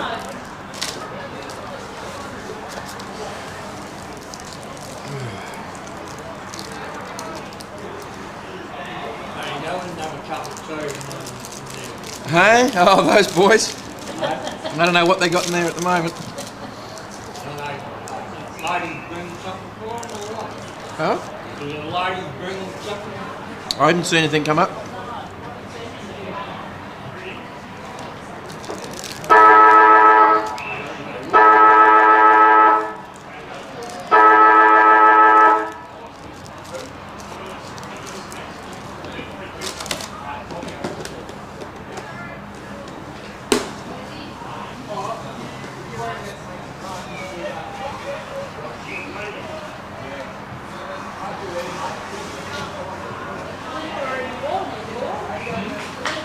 Yeah, no, I had to turn the heater down that quarter. I can give you the job.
Welcome back. Half-time's come and gone, and we've got all the scores updated for you across Gippsland Valley here at the Morwell Rec Reserve in the match of the round. It is the Tigers by 24 points at the moment, 10-4-64, Maffra 6-4-40. As we said, it's a season on the line for the Tigers. They just must win this game. An interesting one up there in East Gippsland with Wonthaggi and Bairnsdale. Wonthaggi the other side there fighting it out. They've inaccurate kicking at the moment. They're just keeping that game nice and close. Timmy, what are your thoughts here for this Maffra side to get back to what they were doing in the first quarter? Well, I think you've nailed it on the head there, Scud. It's just that pressure. So I think that we spoke about a couple of times. They just, in that first quarter, they were able to nullify the handball presence and the forward handball work that the Tigers love to do. And we saw that in the second quarter, especially in that run of 6 goals where a couple of them came from just pure handball work and they were able to gain their metres. So the pressure and intent from the Eagles is what needs to come. And then they've just got to be smart with the ball. So stop bombing it into their forward line. They're not a big forward line. They're an agile forward line. So, that extra kick in instead of trying to dump it from 40 or 50 metres out is what they need to get a hold of. All right, any changes in the middle? Butcher looks like he's gone in there. Walsh is still in there for the Tigers. Bailey and Kaloran's there. And then, as you'd expect, Alex Carr. Starting in the middle, though, for the Tigers is Brandon McCullough. So Rosado goes forward to start off. The two ruck is Abbas and Scott. And here's Rob Popplestone to kick us off for the third quarter. All right, Abbas gets the tap as you'd expect him to do. Killeran at ground level, though, feeds off to a teammate. And Walker finds equally a teammate in Tom Phillips from the half-back line. They've used the ball well, first 3 or 4 touches, but spills a big punch from the back of the pack, opens the door for Abbas, who's doing the work as a rover for the 6'9" big man. And their free kick has been paid, or has it not? Not.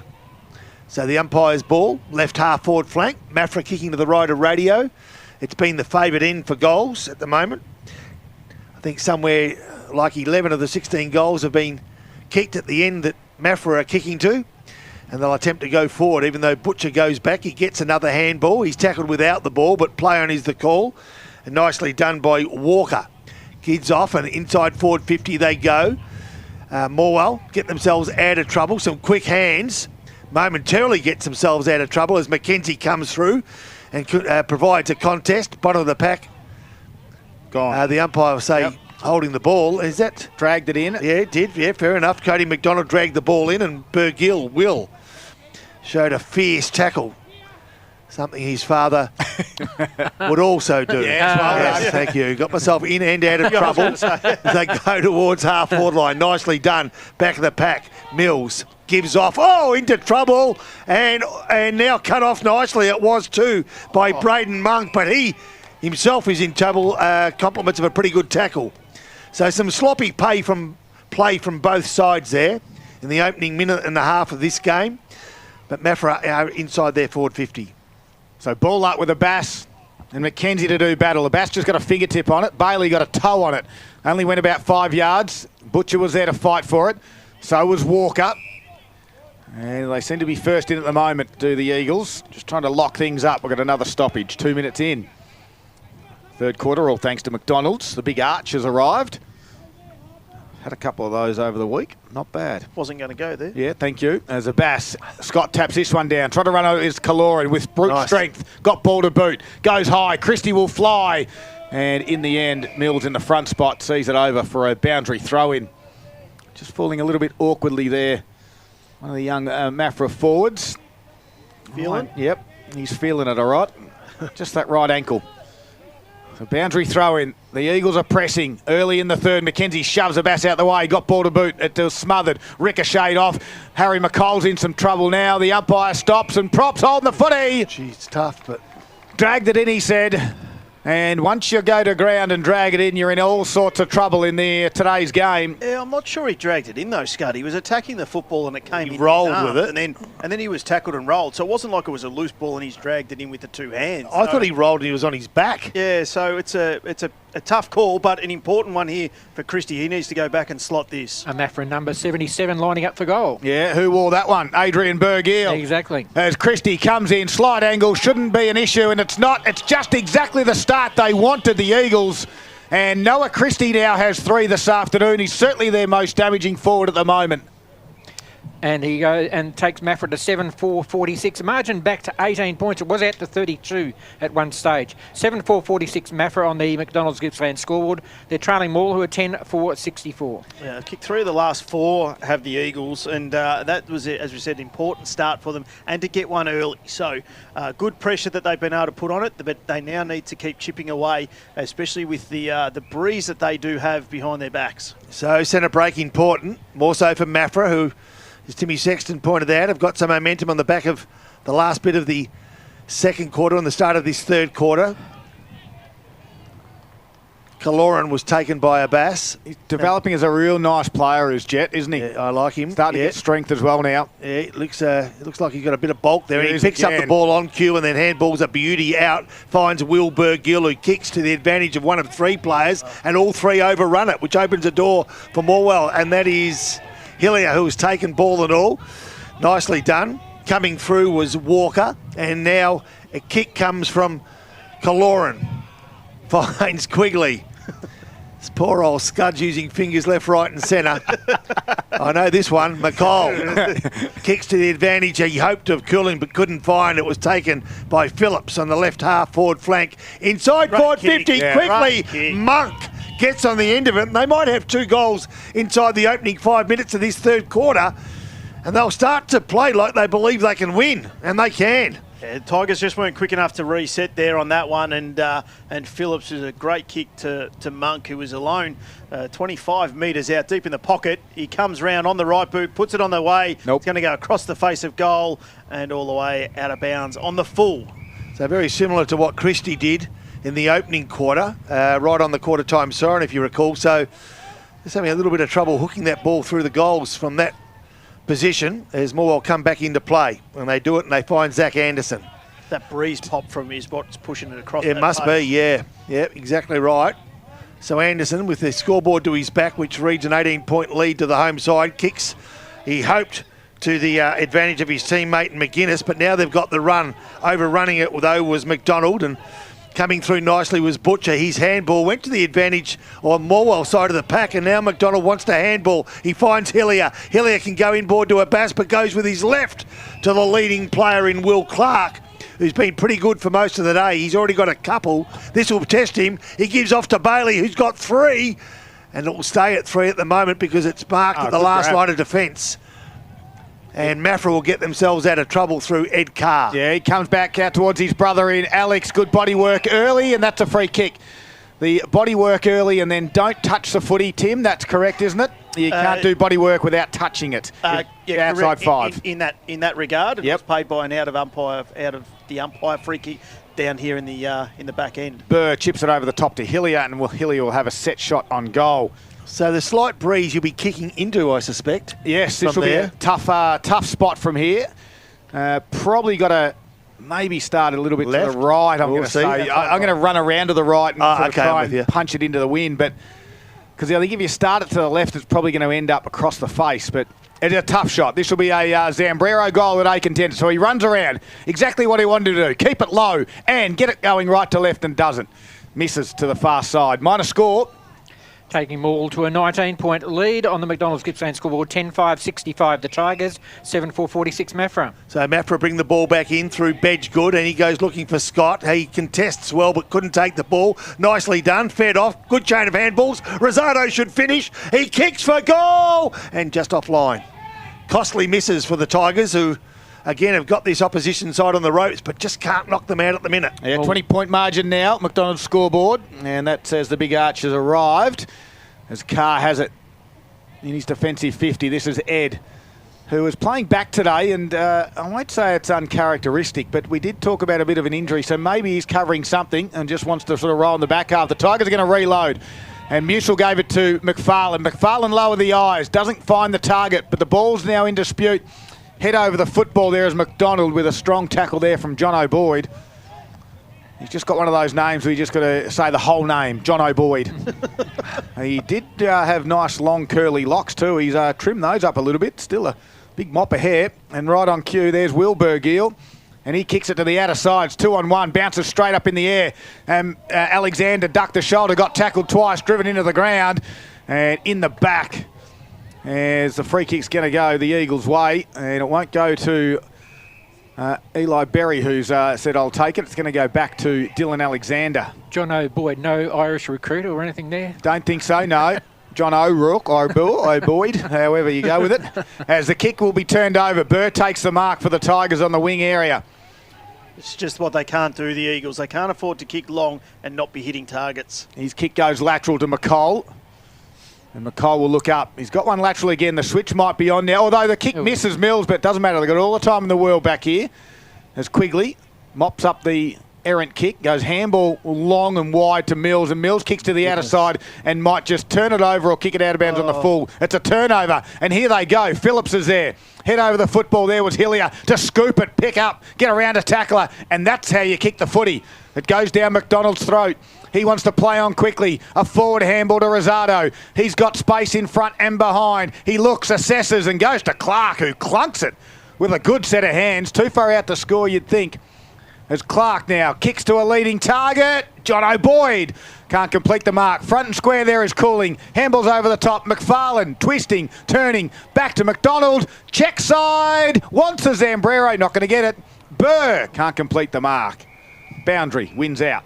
Sloppy play. Yeah, very sloppy, but good result for Morwell in the end to keep it in their area. That boundary throwing to take place. Neither side would be happy with, really, in terms of that last couple of minutes of play, especially the Eagles. They just need to have control of this ball to try and continue to work their way back into this game. So Scott takes the ball from the boundary throw in and then kicks clear around about 70 metres out. So it's a left half forward flank. Morwell have got the numbers and they'll surge forward again through Musil. The left foot kick was sloppy. And although looking for McFarlane, he found the boundary line at left half forward flank. So 75 metres from Morwell's goals. 10 minutes gone, third quarter.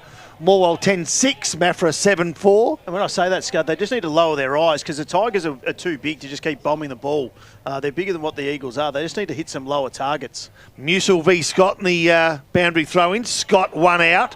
Carr taken off the ball. Cooling's handball was smothered, and now Christie, who's kicked 3 and now finds himself in defence, tries to kick the advantage of a teammate, but Mills cut it off nicely. And he's got a bit of room to move here, Morwell. They play on quickly. Hillier's got the chance. He plays on quickly and finds a teammate, Nathan Noblet.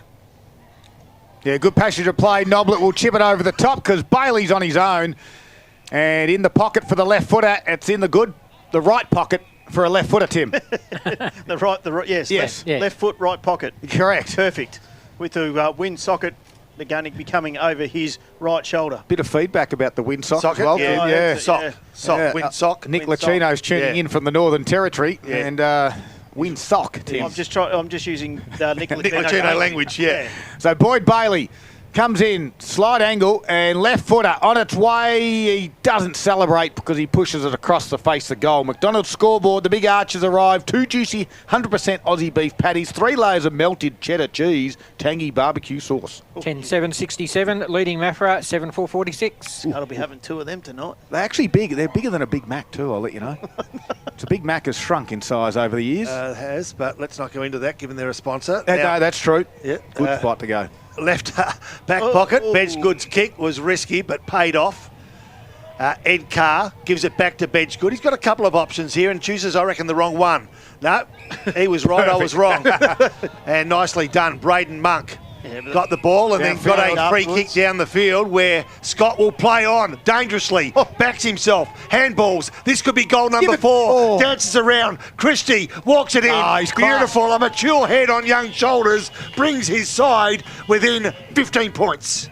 Yeah, great work. And just again, that ill discipline from the Tigers has led to another goal, and they just can't afford to do that. As you said, Pop, in the call earlier, they've got them in a position, they've got them on the ropes, and they can put them away. They're just letting them back into the game. Yep.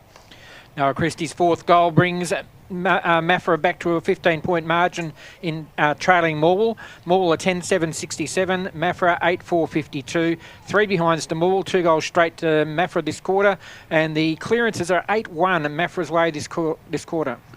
Well, wearing the number 77, that guy is all class. Now he rolls into the middle. He's kicked 4 this afternoon, Noah Christie. Clearly, Maffra's best on ground, all thanks to Gippsland Isuzu Ute. The new Isuzu MUX SUV is now available. And Noah Christie, having a bit of a purple patch, gets the 2 goals to open this 3rd quarter. Abbas taps it down. Guess what? Right on cue. Christie's there. Just couldn't complete it. Becomes the tackler and nearly wins himself a free kick. He calls a footy to come out. And working hard is Kaloran. Handball nicely done on that occasion from Elliott Stables. Now Danny Butcher, high kick to half forward. Great body work. Tim. He has been solid all day, McCall. Very, very good.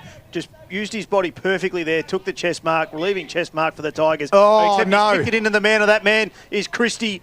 Both of them are going to go at it here. McCall, he wraps it up. Christie's got him by the one arm. He's going to be called a sling tackle. He was going to pay holding the ball, which is what it was if he blew his whistle or at the right time. Instead, he allowed the tackle to continue on, and he's played a dumping tackle. Great work by Christie, but it'll be McCall with the free kick. Yeah, good work, Timmy. Great call. And now McCall. This time the kick's not smothered.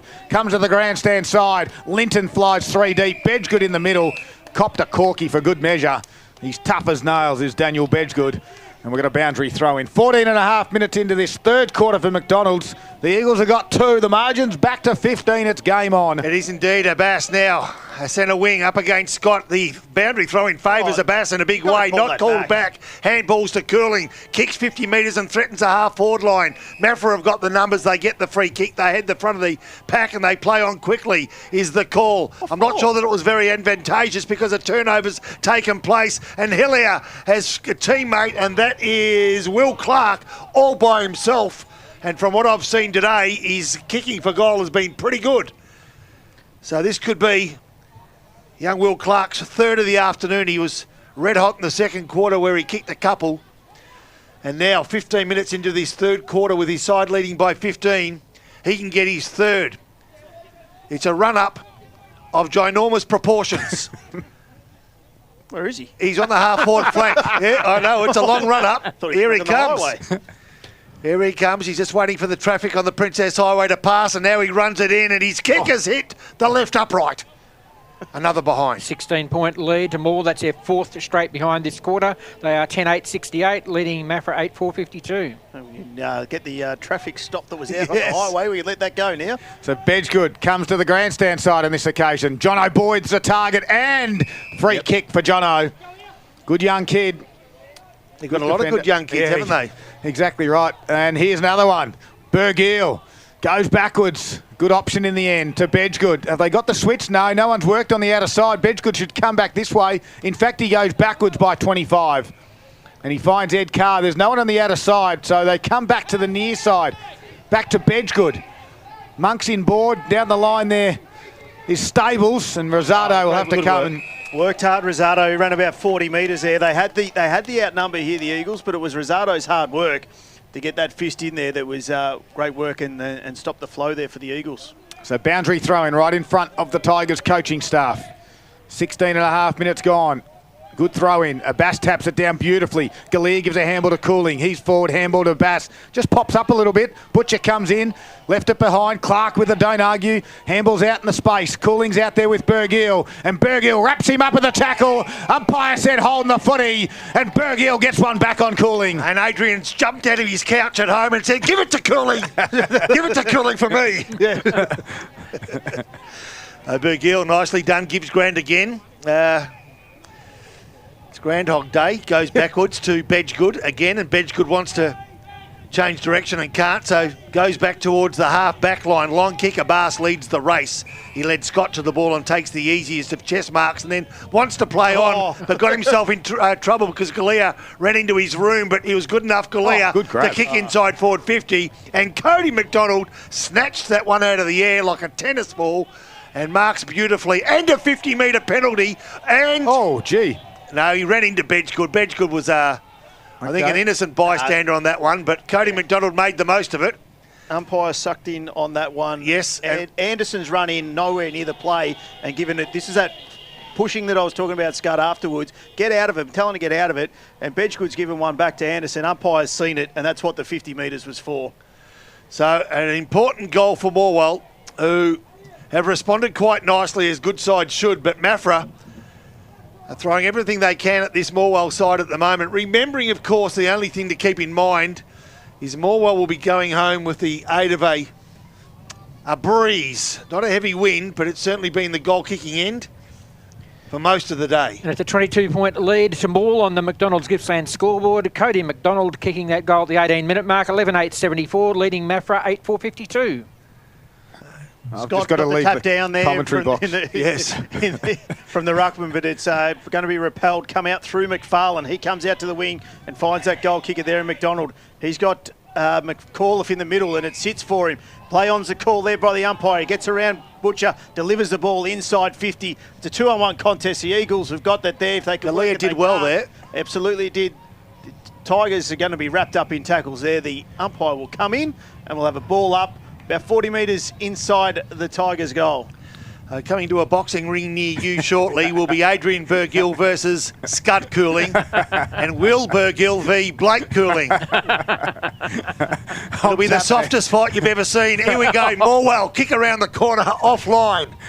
And I back Bergiel's in both bouts. I'm tapping out early. 23-point lead to Morwell on the McDonald's Gippsland scoreboard. They're 11-9-75, leading Maffra 8-4-52. 20-minute mark coming up. I'm a lover, not a fighter. Never been in a fight in my life. No. As Carr goes straight down the middle. Good kick in the end. Let's Dyer run under it. Guinness comes the other way for the Tigers. Causes a turnover. And now Rosado lowers the eyes to McAuliffe. Takes the mark in front of Lockie Allman. And we'll go back and have a shot on goal. And Bergiel's just texted through and said, thanks for the option, but I'll stick with fighting. Comes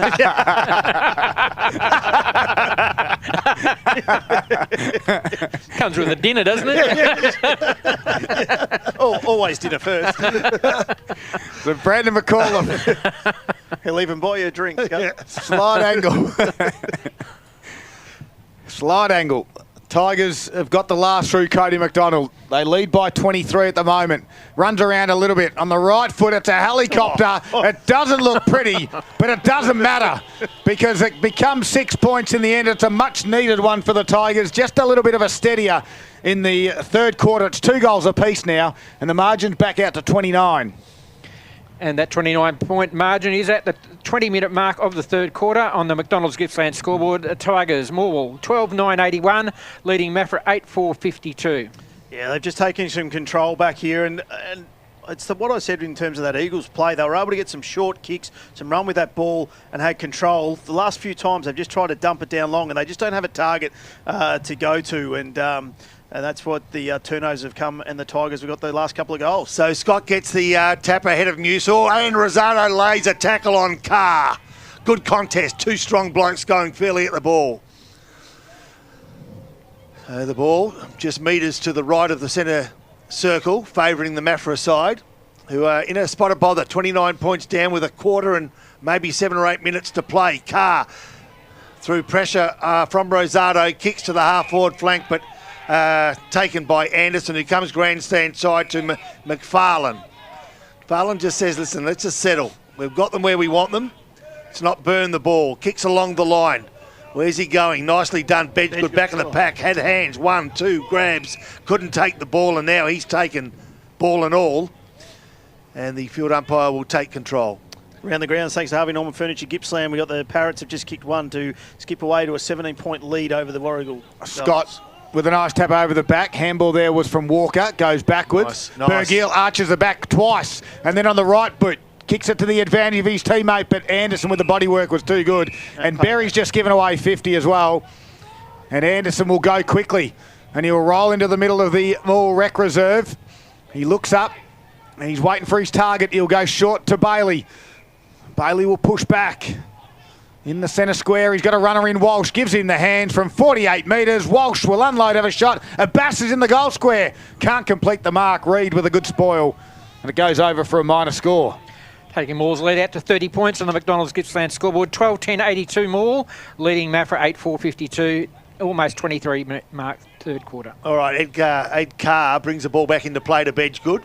Said that a few times. Yeah, we have today. Actually, too many times for Morwell not to do something there as Bedgood goes to the centre of Morwell's home ground. McFarlane, ground level, handballs, looking for a teammate. Can't find that teammate. In fact, now a group of players around the ball. The field umpire will take control and does.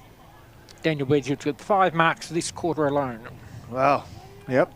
Look for him every time out of fullback. Scott v. Musil. In fact, it was Mackenzie who takes the ball now, and field umpire will take 2.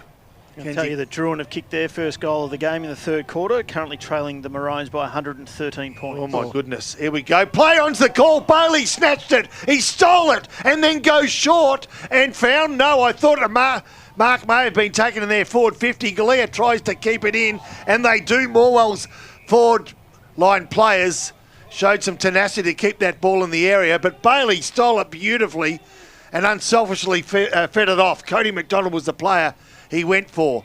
Nicely done. A quick kick from a pack. Abbas beaten to the ball this occasion. Spills out. They're going to walk this one in. Nathan Noblet gets his first of the afternoon. And I tell you what, they've had quite a few goal kickers this Morwell side. As Scud quickly does the numbers. 10. There we go. Double figures. Thank you. And that's when you're missing a finger and you get to 10, you're in all sorts of bother. Off come the shoes and socks. Yes. Nathan Noblet's goal takes Morwell to a match-high 36-point lead over Maffra at the 24-minute mark of the third quarter. McDonald's Gippsland scoreboard has Morwell 13-10-88, leading Maffra 8-4-52. Yeah, and the experience and the quality of the Tigers have just put this game away here in this third quarter. Yeah, well, we said that about St Kilda last week too. You never know what's around the corner. It's Kaloran out of the middle for the Eagles. Has a bounce. And now kicks high. Inside forward 50 on a long searching lead is Christie. Dropped the mark, the chest mark. Had a don't argue on Anderson and then blazes away. He wanted the Zambrero. Kicks it out of bounds on the full. And Mills will be the one who brings it back in for the Tigers. Anderson just gave up and said to him, probably should have tried to centre that. Yes. But at the end of the day, the young fella just gave you a nice little don't argue on you, Zach. So I'll just take that one in your stride. The Mills will come to the near side. Target might be, well, the only one that flew for it. That's not the target, but Walker takes the mark for the Eagles. He'll chip it awkwardly inboard towards one of the smallest players out there in Alexander, and he's going to get it. He had Mills, Walsh, McFarlane all around him, and Dylan Alexander, one of the smallest players, wins himself a free kick.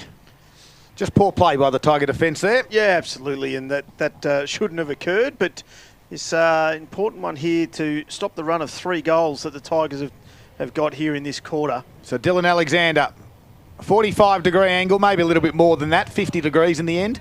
And it's a right foot kick. It's a wobbler off the boot, goes across the face. It'll go through for a minor score. McDonald's Gippsland scoreboard, the juicy Aussie beef patties, is called the Big Arch. Maffra 8-5-53 now, 35 points in arrears of Moore, who are 13-10-88. So the board coming back into play from McCall. Comes grandstand side. Front of the pack. No, not taken. Good opportunity it was, though. Noblet tried to take it. Rosado takes on tackler. Handballs away. Free kick paid. Yet the umpire says it's going to go Morwell's way. I thought it was dropping the ball, but the umpire says held without the ball. Free kick count today, Paul Carter? That's 6 all this quarter. It hasn't been really high. So Mills goes short to Walsh. Walsh, not a lot of options, but presenting late. Taking the ball nicely was McAuliffe. Brandon. Centre wing. Carr says, I want you to call play on because he's 1.5 centimetres off his line. Nicely dodged. So Carr. And McAuliffe goes towards... You got it, thank you. It took a while. And Mackenzie now takes ball, left half forward flank. Dodge, yep. Yeah. Got it. 17-20, Tim. Maffra's way, free kicks. So ball up 60 metres out from the Tigers' goal. 27 minutes have gone in this third quarter. The Tigers have got it out to 35. Mackenzie just getting told off by his principal there and the umpire. And a Bass will do the ruck duties. McAuliffe at ground level. Kaloran's there. Handballs across now to Bergiel. A kick in the middle of the ground. Mills might pick this one off. Fumbles it forward. McColl's going to pick it up off the deck. No, he fell over in the end. Hillier was there. Nice. Low to the ground. Centre of gravity is nice and low, and he squeezes the kick. It's going to be picked off. Is it Killeran again? No. Oh, yes. It's Kaloran. Kaloran, I'm yes, sorry. That's yes. okay. Cheerio to the family. We're getting it right this afternoon on Saturday afternoon footy on Gippsland Live for you. We won't mess that name up again. His kick went 15 to Mackenzie. He gets called to play on. He's going to handball across now to Alex Carr. Thump it down towards half forward. Walsh with a big fist. Clears it over the boundary line and a boundary throw in. 28 minutes gone. Morwell 13-10-88. Maffra 8-5-53. Tigers are looking to maybe get back into the top 5, but what's that score up there in East Gippsland, Timmy? No, 3/4 time is the Power leading by 10 points over the Redlegs. All right, ball back into play here. Musil taps the ball forward. Nicely done. Galea to Bailey. And on a standing start, 2-on-1 contest. Good punch to advantage. They've got some room to move now, and the handball off towards Cooling's pretty good. His tumbling punt under pressure will favour McDonald, who's got some pace. He takes a bounce. He draws the player. A kick around the body. Nicely done. And it's Noblet who takes the mark just on the arc of 50. Plays on quickly. He's got an option in McFarlane. So still from outside 50. They need a mark right here. They find it. Bailey, none better, in front of goals. He's kicked free. Had opportunities to add to that tally and they've gone missing, but none as comfortable as this right on the 3/4 time siren with his side leading by 25. We could get into the 30s again if Bailey can get his 4th. It's 35. Could get into the 40s, Pop. Oh, it is too, sorry. And maths is my strength, that's a worry. So Bailey walks inside 50, off the boot, looks pretty nice. Will it make the distance? Yes, it will. Has he got his 4th? Yes, he has. And guess what? We're in the 40s. So Boyd Bailey's 4th goal of the afternoon sees Morwell 14-10-94 lead. Maffra 8-5-53 at 3/4 time. And the Tigers get 4 goals to 2 in the quarter, extending their halftime lead. You're listening to Gippsland Live on TRFM. A quick break in the final quarter coming up after the break. It's thanks to Harvey Norman Electrical Gippsland.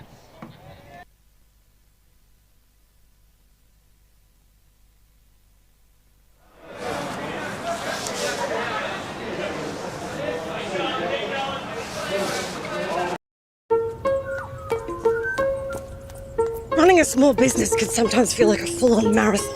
You get the analogy. But you don't have to go it alone. Thanks. You're connected to a community who've always got your back. Yes. Yes. And now, with 24/7 support, local business experts, and an award-winning network, so has Optus. There you go. Oh, Liam, you're a legend. When it comes to small business, we're all in.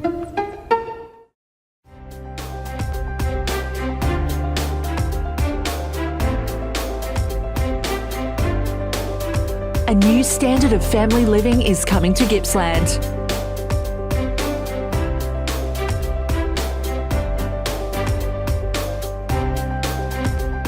Virtue Home's new display home, the Marshall 28, is open now in Traralgon.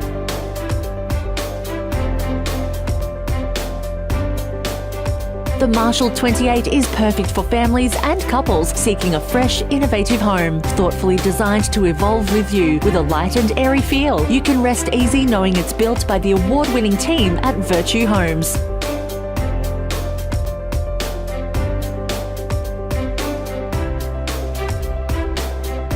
The new Marshall 28 display home, open now on Marshalls Road in Traralgon. Visit virtuehomes.com.au for more info. CDBU 48113. It's time to take a look at the top 5 goals of the week for round 14. Starting us off at number 1, Jacob Cunico here from Traralgon. Beautiful craft this, works his way to the front of the pack, then the left footer right on the boundary line. Just massages that one through from the impossible angle. A beautiful goal. Has his hand up for an early contender for the Zambrero goal of the day. Number 2, Joshua Galea here from Morwell. A fantastic effort this. He stayed down. It fell in his lap. He got the snap, but look at that bounce. That almost turns right. A brilliant goal.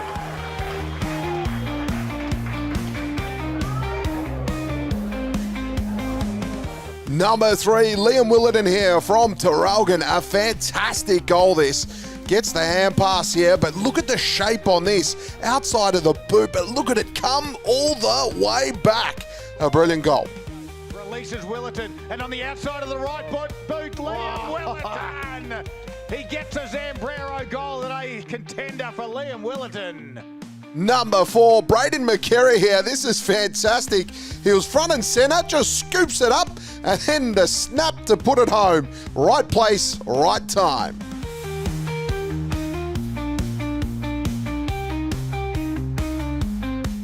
Number 5, it's the boys from Warragul here late in the 4th quarter. They're 6 points down, breaking away, out the ruck, hand pass, Will Hayes evens it up late in the game. A brilliant goal to put the boys even. They get a behind later on to win by a point.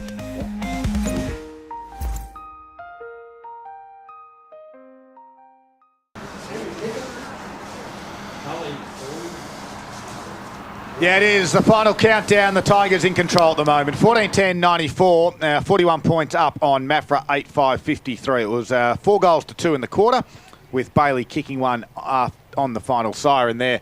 Paul Carter with the key stats. Thanks to Gippsland Isuzu Ute. The new Isuzu MUX and SUV is available now at Gippsland Isuzu Ute. They're on the Princess Highway in Traralgon. Or if you are at the ground now, come and check out.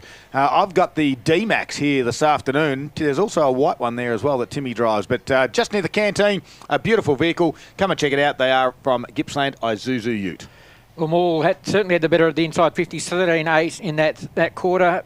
It's interesting, though, that Maffra won the clearances 14-5, and the centre clearances they won 6-0 that quarter, despite the fact that Morwell around the ground certainly made it more than made up for that. Free kicks were 6 apiece that quarter, as I mentioned when Tim asked. 2017 is in favour of Maffra. Isaac Abbas had 27 hit-outs up against Tom Scott, who is on 28 at the moment. Boyd Bailey's had 24 disposals, Blake Cooling 19, 18 to Anthony Rosato, 14 to Brandon McAuliffe. And we'll do these on the fly. 15 to Noah Christie, 17 to Jet Caloran, who's had 6 centre clearances today. 6 more to Danny Butcher, taking up to 10. 7 to Ed Carr, he's up on 15. 7 to Daniel Bedgegood, who's on 13. And Alex Carr I've got on 21. Thank you very much, Paul Carter. Around the ground scores, here's Timmy Sexton, thanks to Harvey Norman Furniture. Quick couple of scores here in the Alinta Energy Gippsland League. Leongatha 6-9-45, Warragul 4-4-28. Wonthaggi, we gave that 6-11-47, Bairnsdale 5-7-37. Traralgon 21-11, 137 to Druin 1-4-10. And I can tell you, Moe in the third quarter are leading by 7 points. Well, here we go. Final quarter is underway with the Bass with the tap down to Walsh. Handballs back to Bailey. His kick around the body. And it goes to half forward. Linton will come out to meet it. Can't complete the mark. Socket off the ground by Cohen Campbell. Does it sit up for him? It does. He's got wheels on the outside of the right boot. Doesn't quite get it to come back from right to left. Skids over the boundary line. We've got a boundary throw in. Was he centering or was he... I think he was. For goal. It looked like he might have been. Yeah, on the right, outside of the right foot. I reckon that was a centering kick there. All right, is that Clark putting his hand up to take this boundary throw in? It is. Scott and Clark contest. Maybe Clark one out. The boundary umpire now will be replaced by the field umpire who will ball this one up. We're only 20 metres from Morwell's goals on a 45-degree angle. The home side leading by 41. Clark gets a tap. Grand level. Morwell have got the players, but they haven't got any room to move, and a good tackle by Bedgood keeps the ball in the area again. Same place, different time, ball thrown up. Clark gets a tap, can't find a teammate. I tell you what, he's going to play... No, I thought he might have played dropping the ball. I'm not sure if he thought about it or not. He thought about it, absolutely. So Clark to contest the ruck again. Well, neither player got hands on the ball, and now Morwell have got a great opportunity to get a nice one. Left foot snap is a beauty by Cohen Campbell. Something out of nothing. Neither ruckman got hands to the ball. Cohen Campbell came through, and I reckon that's a contender for the Zambrero goal of the day. It's feel-good Mex, and why wouldn't you want a feel-good Mex? Absolutely feel-good Mex, which is what we're going to be tonight. I tell you, we'd load up with the Zambrero out of Traralgon or Warragul. But no, perfectly called, Pop. It was. Cohen Campbell had a slightly quieter day, especially on the stat sheet. Done a couple of good little things, but that one there just attacked the pack hard and threw that ball on the left boot and finished perfectly. Margins 47 points in Morwell's favour on the Harvey Norman Computers scoreboard. So back to the middle again we go. And this time it's going to be Scott with a clear tap down. Out the back it goes. Bailey was there, tried to squeeze a handball back out of McAuliffe, gives it to a Bass, has a fumble, shuffles it out wide. Runners out there was Butcher. Head over, snaps it forward for the Eagles. Alexander wants to run onto it, but he goes to ground, and now picking it up quickly there is Monk. He handballs out to where Alexander wants to run onto it. And in the end, the umpire will say, my ball. And it was sort of like rugby union there for a while. There was just a group of players tumbling over the ball and no one able to get clean possession, and when they looked like they might, the pressure was too much. Rolling maul, yes. So tap down exactly again. What it was. And Carr was there. Forward handball on that occasion by Ed Carr. Got it out wide to Alexander. He tries to squeeze a handball to McQuillan. He's got no help there. The Tigers have got some numbers. Walsh is the first one to get there, and again, we've got a tackle from Braden Monk, which causes a stoppage. But we are inside the Eagles forward 50 now, and that scrum has just rolled 10 metres forward. Can they do it again? Quickly, Carr, kick was smothered. Quick handball from Quigley, back to Cooling. He gives one to Walsh. Walsh's outlet kick. And he's turned over. Nicely done. Good athleticism there by Bergill. Inboard to Butcher. And Butcher's found a target inside 50. It's Alexander, and he can find him 45 metres out. This might be a stretch for young Dylan, or experienced Dylan, I should say. He'll take the young. He will take the young. Take the young scud. But he does look young. He's not aging. He's going to chip it over the top, though, and onto a lead. It was a one-on-one contest, though. Coming out, taking the juggling mark there in the end is going to be Phelan. He's going to end up probably about 3 metres closer than by the time he took that second mark to there. So the young legs of Phelan, though, Scud might be able to get there. Yeah, true. 45-degree angle. 4 minutes into the final quarter. Runs around a little bit, gets underneath it. Distance might be the issue here. They're going to spoil it through the Tigers and rush it for a minor score. It's a Harvey Norman computer scoreboard, the destination for the new Samsung Galaxy X series with AI. Maffra 8-6-54, trailing Morwell 15-10-100. All right, they bring the ball back into play, and Sam Walsh is the recipient of that particular kick in, and he goes to a Bass who, under no pressure, takes 2 or 3 grabs at the ball, then plays on quickly. He does that well, though, to McFarlane, who's run off nicely. Goes over towards Rosado. He takes the ball ever so beautifully, puts one mitt up and then takes it with 2 hands and then kicks long. And just on the edge of forward 50, can he keep the ball in the area? They're trying the Morwell side, but the pressure from Maffra is equal to the task. And there'll be a ball up 45 metres from Morwell's goals. Morwell 15-10, as you heard Paul Carter tell you. Maffra 8-6. Certainly look better, don't they, the Tigers, with that forward handball. That really is a blueprint of their game. It opens up the play for them when they run. They do it nicely. Nicely done by Will Burgill. He's got plenty of the ball today. Alex Carr will get the free kick. Half-back flank. He plays on, wants to change direction. The kick is risky. Players are closing down quickly, but not quickly enough because Elijah, bugger, so close twice. Norman. Yes. So Berry plays on quickly. Geez, the spelling of that name makes it hard. Silent J. Yeah, the silent J gets you every time. I'm not sure I'm right, by the way. That's what I'm going with. Yeah. I reckon it's Eli, yeah. Is it? Yeah, I think so. I really like Denzel Washington in that movie, Eli. Was that Eli? I'm pretty sure it was. The world has ended, right? Anyway, we'll get back to that later as Maffra go forward towards their forward 50. Nicely done. And tackle was a beauty. Yeah, and Phelan was caught. It's on Luke Walker. It was too. And now Galea, handballs. Wasn't as good as it could have been. And opens a door to Maffra to go forward again. Nicely done. It's McQuillan who goes into looking for Mackenzie. A thump from the back was a beauty. And Butcher tries to get a boot to ball and does. Well, I thought he got a toe to it, but the umpire says, no, I'll pay a free kick to Kale, who plays on quickly and finds Campbell. Yeah, Campbell on the outer side. Wants the draw out wide. Just missed the handball to Anderson, but he's got some time. Inboard back it comes to McFarlane, who's starting to rack him up this afternoon. His kick goes. Nice kick to Bailey. And he just gains an extra few metres there. He looked for the handball, but he's never going to give that off. Not from 45 metres. I think he's too far out to score. I probably would have given it off, perhaps. But Bailey wants 5. You can run around a little bit, Scud, and use that breeze just over his left shoulder to try and bring that back, I reckon. All right, let's see what he does. Man on the mark's about 45. He'll get to 50. Runs around. Tim just slightly right on 50. Distance isn't a problem. That's why you don't give a handball off, because Bailey wants 5, and Bailey will get 5 this afternoon. He's playing a good game of footy for Gippsland Isuzu Ute.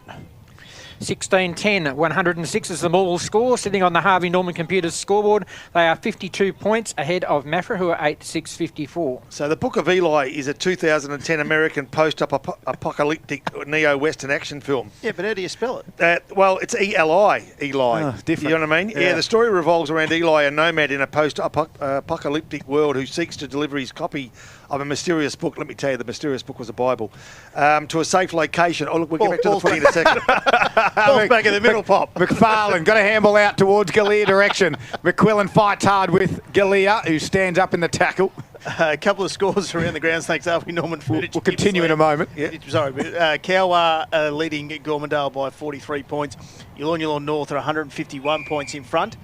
Advantage paid here. McFarlane got it to McAuliffe. He goes straight down the middle of the Rec Reserve. Bailey in a fight. Out the back there is Stables and McDonald. Stables is running towards the goals. He needs to rush it through, and he does. After the match, too, I'll talk to you about blazing saddles. The minor score, Harvey Norman Computer 16-11, 107 Morwell, leading Maffra 8-6-54. Burgill's got the footy. Just play on and have 15 bounces up the middle. He kicks to the middle. Oh, it's a bit of a dicey one. Put Butcher under pressure. No prior opportunity. Continue with some of those scores. Yulon North 151 points in front of Glengarry. TTU 83 points in front of Churchill. And Rosedale kicked away against Yarram, and they currently lead by 77 points. All right, free kick goes to Scott here out of the ruck duties. So for Maffra, wants to go to the outer side. Monk presents to the wing area. He kicks in that direction, but there's 3 Tigers, and Quigley will take the mark. 2 weeks in a row, there have been lopsided scores in that North Gippsland side. I think there was a huge margin that the Beast pointed out last week. McFarlane's handball just a little bit errant. McAuliffe grabbed it and ran through a tackle and now has a bounce. Draws a handball to Kale. Kale's right foot, no, he's going to go by hand inboard to Anderson. Ducks around 1. Kicks to the outer side over the Bailey direction, but coming in off the mark there and taking it nicely is that man Berry.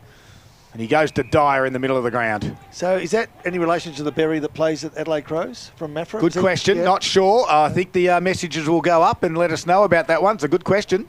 So Maffra with the ball as we speak, and they've done nicely. Alexander's handball, though, was cut off, and Morwell, as they've done many times today, are hoping to... Oh, surged forward, but I'm not sure what that handball was doing, but it certainly wasn't looking for Thomas Scott, who grabbed the ball. He went looking for Alexander, who was also dispossessed, and now Morwell take two. Hillier goes in forward. Good lead, good kick. Oh, the take by Clark was just bread and butter stuff, but he handballs off to Bailey, who in turn handballs off again. In fact, Bailey was on the end of it, and a kick towards the boundary. Was John find that. Was it? Yeah, it was John O'Boyd. Yeah. That bloke with, you can't say just his first name or last name. Socking it off the ground. Real Gaelic football style. So 10 minutes into the final quarter. We've got a boundary throw, and the Tigers in total control, 53 points in front. Clark does the tap duties. Out the back, Galea to Hillier. Kick was smothered. McAuliffe's there. Feeds a handball back to Cooling. Cooling's kick. Can he find the leading target? He does on the chest of Linton. Lowered the eyes, nicely done. Put it in on a dime it was. Have not seen a better kick in 12 years of footy. No, I'm kidding. We've seen about 350 better ones today than that. But you said he drew the forward out, and unlike Clark, Linton was able to take that mark cleanly. So Linton directly in front, only 20 metres out. Oh, he leant back on a little bit, but didn't matter. He put it through, and Max Linton gets two this afternoon. The Tigers, this is what they want from today's game. They needed a big high-pressure game, and they were up to the task. They're out to 59 points, Paul Carter. A 59-point margin, and we're at the 11-minute mark of the final quarter. Harvey Norman Computers scoreboard, Morwell 17-11, 113. Almost said defeated, but they're leading Maffra 8-6-54. Just a couple of other scores, thanks to Harvey Norman Furniture around the grounds. Mid Gippsland, Ballara 45 points in front of Tura. Foster are doing a number on Morwell East. Tarwin will win the game there against Hill End. They're 42 points in front. Fish Creek are 11 goals in front of Newborough. And in a tight one, Murboon North currently 6 points in front of Stony Creek. All right, back to the middle they go. Galea with the clearance on this occasion out the middle. Linton there off his shin. Centre half forward. McDonald gives a handball to McFarlane and then goes to Campbell, who gets it back. McDonald's got it. Flying shot at goal to cross the face. Even 10-goal lead at the moment. It's 60 points lead to Morwell on the Harvey Norman Computers scoreboard. I can tell you that the Sale Moe game, which is a little bit behind here, three-quarter time score, Moe are in front by 17 points, 16-8-104 to Sale 13-9-87. Moe in trouble early, but showing the class they've got, as Morwell are doing today too, as a tackle's laid on young Burgill. He's the last player up. Holding the ball. Yeah, tough decision. Fended off. Goes in, nicely done. In board they go. McAuliffe, can he find Bailey? He can. Bailey's got 5. And he's providing some good movement, and he runs hard at the ball, and his finishing's been good. He's kicked 1 in the first, 2 in the second, 1 in the third, and already 1 in this quarter. So to make it 6 at the 12.5-minute mark, with his side already leading by 10 goals, can he make it 11? Yes, he can. 6 goals for Boyd Bailey. It's a big afternoon, Tim. 6 goals from a midfielder who's gone forward the last little bit now. He spent a fair bit of time there, but he's put himself forward in that in this last quarter, Scud, just to I think to try and add to that tally that he had there at three-quarter time. But no, you're right, and great finish there on the left foot. We know that he's a class player of the Gippsland League, and obviously will be finishing up his tenure as the senior coach potentially at the Tigers at the end of the season. So they're doing everything to get his Tigers into the final 5 here. It's a 66-point margin in Morwell's favour, 13 minutes into the final quarter, 18-12-120 to 8-6-54. Harvey Norman Computers scoreboard. So Musil with Scott in the middle of Morwell Rec Reserve. Sun blazing now. Beautiful afternoon it is. Nice and warm in the commentary box as well, as Ed Carr becomes the tackler on McAuliffe. How good's the heater that we found? It's not too bad. Don't know whose it is. If we could just close the gap that's here between the actual door and the wall, that'd be fantastic. Yeah, well, you have closed the gap for me. I'm quite warm.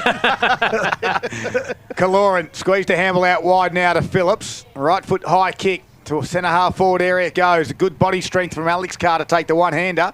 It's an open forward line at the moment. Christie's going to be the target. Goes in that direction. McCall with a big spoil again. And he'll chase after it. Can't keep it in the field of play, though. Boundary throw in. It's been a good matchup with Christie and McCall. Christie's got 4. McCall's been a better player for the Tigers as well. Two ripping young fellas that are in the Gippsland League. And again, showcasing why that these sides are going to be 2 contenders into the future. So Musil and McKenzie. The 2 backup ruckmen will go at it. Front spot there was Musil, tapped it down, and then going nowhere, trying to run on the fly there was Carp. There's another boundary, another ball up. Inside the forward 50 here for Maffra, kicking towards the city into the ground at Morwell. They trail at the moment, though, by 66. McFarlane's out there. Handball over the top was good to Hillier. Hillier's little kick out wide will miss the target and miss the field of play, is it? Yes, it is. Out of bounds on the full. It's going to go Lockie Orman's way. Just quickly around the grounds, thanks to Harvey Norman Furniture Gippsland. Over at Parrot Park, 19 minutes last quarter. The Warragul Gulls have taken the lead by 1 point. Oh, here we go. Could they do it 2 weeks in a row? A single point last week against Terrelgan. 1 point leaders over Leongatha, and they've come from a bit of a run-up too, Warragul, to reel them back in. They have. I'm just going to fix me tips up, actually. Yeah. Lauren Buckley, 4.31 this week. 4.31. He's gone in. Here we go. Nicely done. It was done by Bergiel. Kick inside forward 50. Check side. Threatens centre half forward. Ground level. Morwell first player there. Taps it forward. Galea. Kick handballs to space. Nicely done, Hillier. Handballs to Cooling. Cooling loves this. Look at the room he's got. He kicks to Abbas. Abbas to his advantage. Keeps his feet. He'll need to. Benchgood's kicking him down. And big Abbas. It's a long way down there to pick that ball up. I've told you about giraffes. He went to pick that ball up, ran out of oxygen and put his head back up in the air again. How smooth did Cooling look running along the wing? He did. Look good. So much better than his father. Anyway. You'll see it etched in the ground out there. Cooling back flank as a ball comes back in. Bailey from the stop end. There's the Zambrero goal of the day. Boyd Bailey, Zambrero goal of the day goes to Boyd Bailey, and that makes him 7th goal in the afternoon. Good finish. Great goal. Feel good Bex on that one, Bobby. Geez, 7 goals. What a performance. And it's a 72-point margin in Morwell's favour. We're 16 minutes in to the final quarter. They've kicked 5 goals this quarter already. And Bailey's 7th goal takes them out to that margin. 19-12-126 to Maffra, 8-6-54. And that's on the Harvey Norman computer scoreboard. For Gippsland Isuzu Ute, Boyd Bailey's touches today as well, Paul, when you get a quick chance. As the ball goes back to the middle, the Bass is there. Taps it down. Scott actually got the tap. Campbell was in the middle. Wins a footy. Kicks to half forward. And it's going to go one-on-one. McDonald's there. Nicely done by Linton. Linton will look for... Bailey! Bailey! No, he looked for the free kick. He flopped. He absolutely flopped. Noblet will wheel around on the left foot. It's a wobbly one. Galea's back there, so with Bergiel. And, well, Galea tried the Wayne Harms and couldn't keep it in. 30 disposals to Bailey. 30 touches, 7 goals. It's a pretty impressive performance. And he had best on ground, tied up. Until he flopped. No. I tell you, if most footy clubs have fine system, if anyone watches that tape, fine him $5, whatever it is. Well, Bedgood just thumped it towards the boundary line. We'll do it again. It's an impressive game. 30-odd touches, 7 goals. We might be having a chat to him after the game as our Gippsland Live player of the day, I reckon. There's still time, though. There's still a few more to go. 18-minute mark last quarter. Bedgood grabs it out of the ruck. Handballs over the top to Christie. His handball goes towards Reid. Under pressure kick. It's going to come back as Cohen Campbell has the footy. He goes back inboard to Cooling. Sun in his eyes. Can't complete the mark. Got to butter it up. He's dragged. Free kick over the shoulder. And Cooling has it. Looks up. He's looking for, is he going towards Bailey direction? It's going to get out the back. Clark's there. Clark hasn't quite got it. He got the free kick. Again, chopping of the arms. And 50. Bedgood just told the umpire that chop can go like that. As Clark is going to run to the goal line. And Will Clark's going to get 3 this afternoon. And the Tigers lead. They blow this out a little bit further. A percentage, is that an issue for the Tigers at all? As they going to put a fair bit to it towards the end if it comes down the end. They're in front by a fair bit at the moment. They're in front by 78 points with a score of 20 goals, 12-132 in front of Maffra, who are 8-6-54, and that's on the Harvey Norman computer's scoreboard. Yeah, the thing with the percentage is the Tigers, they've just got to keep winning. That's their biggest thing for starters. I mean, this is always going to be the game that they've got to have their booster with. But I can tell you that currently down in East Gippsland, down in Bairnsdale, it is Wonthaggi that are leading by 38 points. So they're going to get the win over Bairnsdale. Well, it's important because they play the 3 top sides coming up. It's going to be an exciting end to 2025. So Maffra go forward now. Who would have thought this scoreline might be the case? At quarter time, Maffra had 4 goals, and in all the time since, they've only added 4, and Morwell have added 17. As the ball's called by the field umpire. Kicked the last 8 goals, have the Tigers in a row. Yeah, unbelievable, really. So the ball thrown up just metres from Maffra's goals, who are desperate to hit the scoreboard again. A free kick. This will be their chance. A free kick in the ruck contest, so it will go the way, I believe, of Mackenzie. Yep. Yep, he wasn't sure what it was for, but No, a free kick. No, so Mackenzie will, well, the first thing, his first obstacle will be a Abbas on the ruck. He puts his hands up. And he's had to put a bit of height in this one. Takes a good run up at it. Abbas active on the mark. Mackenzie's kick for goal. Yeah, he finally gets one. And so do Maffra. Not much fanfare in the crowd for that one because this game is dead and buried, but Morwell very much alive in their quest to be part of the finals. And it's 72 points, the margin at the 20-minute mark of the final quarter. Morwell are 20 goals, 12, 132, leading Maffra, who have now gone up to 9,660. Yeah, you speak about percentage, Scott, and it is a thing. I think the thing for the Tigers, what they want to make sure is that they don't just let this one creep back into a 10-goal or a 9-goal game. They've been really, really good for... First quarter, that both sides are very good, but the last 2.5 quarters, the Tigers have been well and truly on top. They want to make sure that they can put another couple in. Beautiful tap down. Sorry, Timmy. Abbas goes to Campbell, and Campbell goes into the pocket where Reid puts one hand up. Couldn't complete the mark. Good effort in the end. McDonald just slipped through a couple of tacklers, and Musil wouldn't mind a Zambrero, but the ruckman says, I shouldn't have shots like that. Out of bounds on the full. Yeah, you're right. He only had one arm to go at it, Reid, because Clark had his other one holding onto it. So, but this is the thing I was going to speak about, Scott. I said at the start of the game that Abbas, for me, in the middle, or his ruck work around the ground, is a key to the Tigers, and he's shown today with a couple of those taps that have resulted in goals, and just we saw there with Campbell running through the middle that he can when he's in the ruck in the middle, he can dominate. He can. Bedgood's kick, nicely done to Will Bergiel. He's had plenty of the ball too this afternoon. Very impressive. Looks very comfortable out there. He's going to look to switch it. He's going to go short in the middle of the ground, a bit dangerous, going to not come off. Cooling's there, got around the tackler, runs away, run. What's a goal? Handles over the top. He's going to get it back. Hilly under pressure, chips it over the top to Noblet, and Noblet can take the mark. Look at Cooling. Slight angle. Cooling wanted the handball back too. Oh, he did too. They've had 11 goal kickers this afternoon. They've certainly spread it around, have the Tigers. And Noblet back into this side after a nasty scooter incident in Bali over a speed bump at pace, hit the deck, slid for 100 metres. Oh, really? And broke arms, took off skin on his leg, busted wrist, comes in and kicks like he's got a busted leg. Yes. Out of bounds on the full. So no score, 22 and 3/4 minutes gone. He's missed the first 12 weeks of football, and he's only played the last maybe 13 weeks of football, in fact.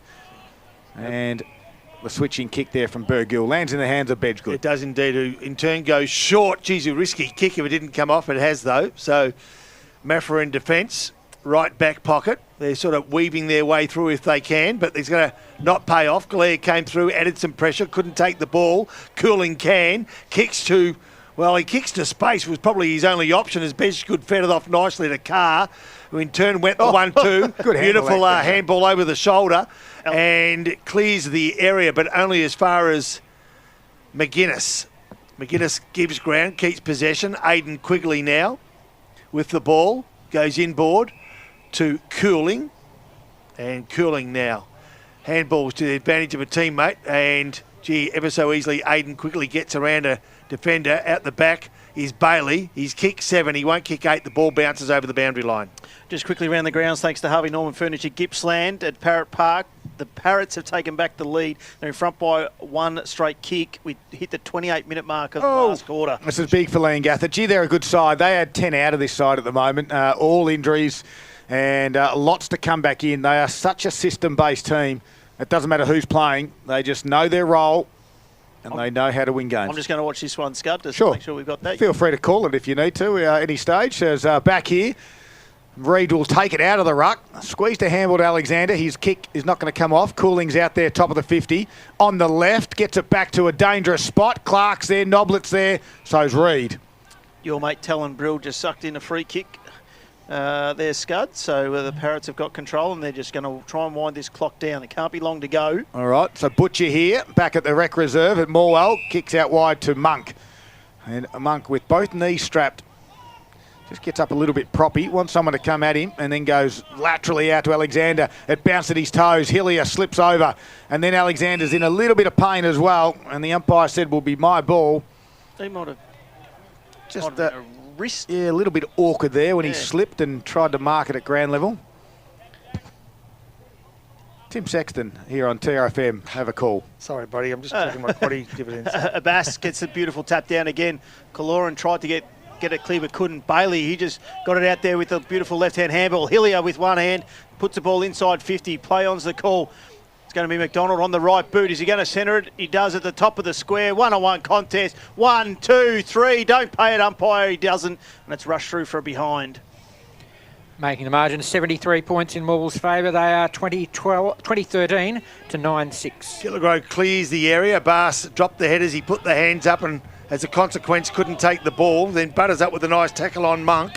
The pressure was too much for the visiting side as Morwell go forward through McGuinness. And they find a winner here. Maybe McDonald. Bailey, number 8. Oh, too casual.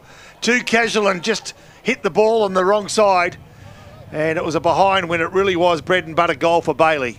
2014, 134, 74 points ahead of Maffra, 9,660. This is a good win for Morwell, given they were down at quarter time and given the enormity of what the result meant.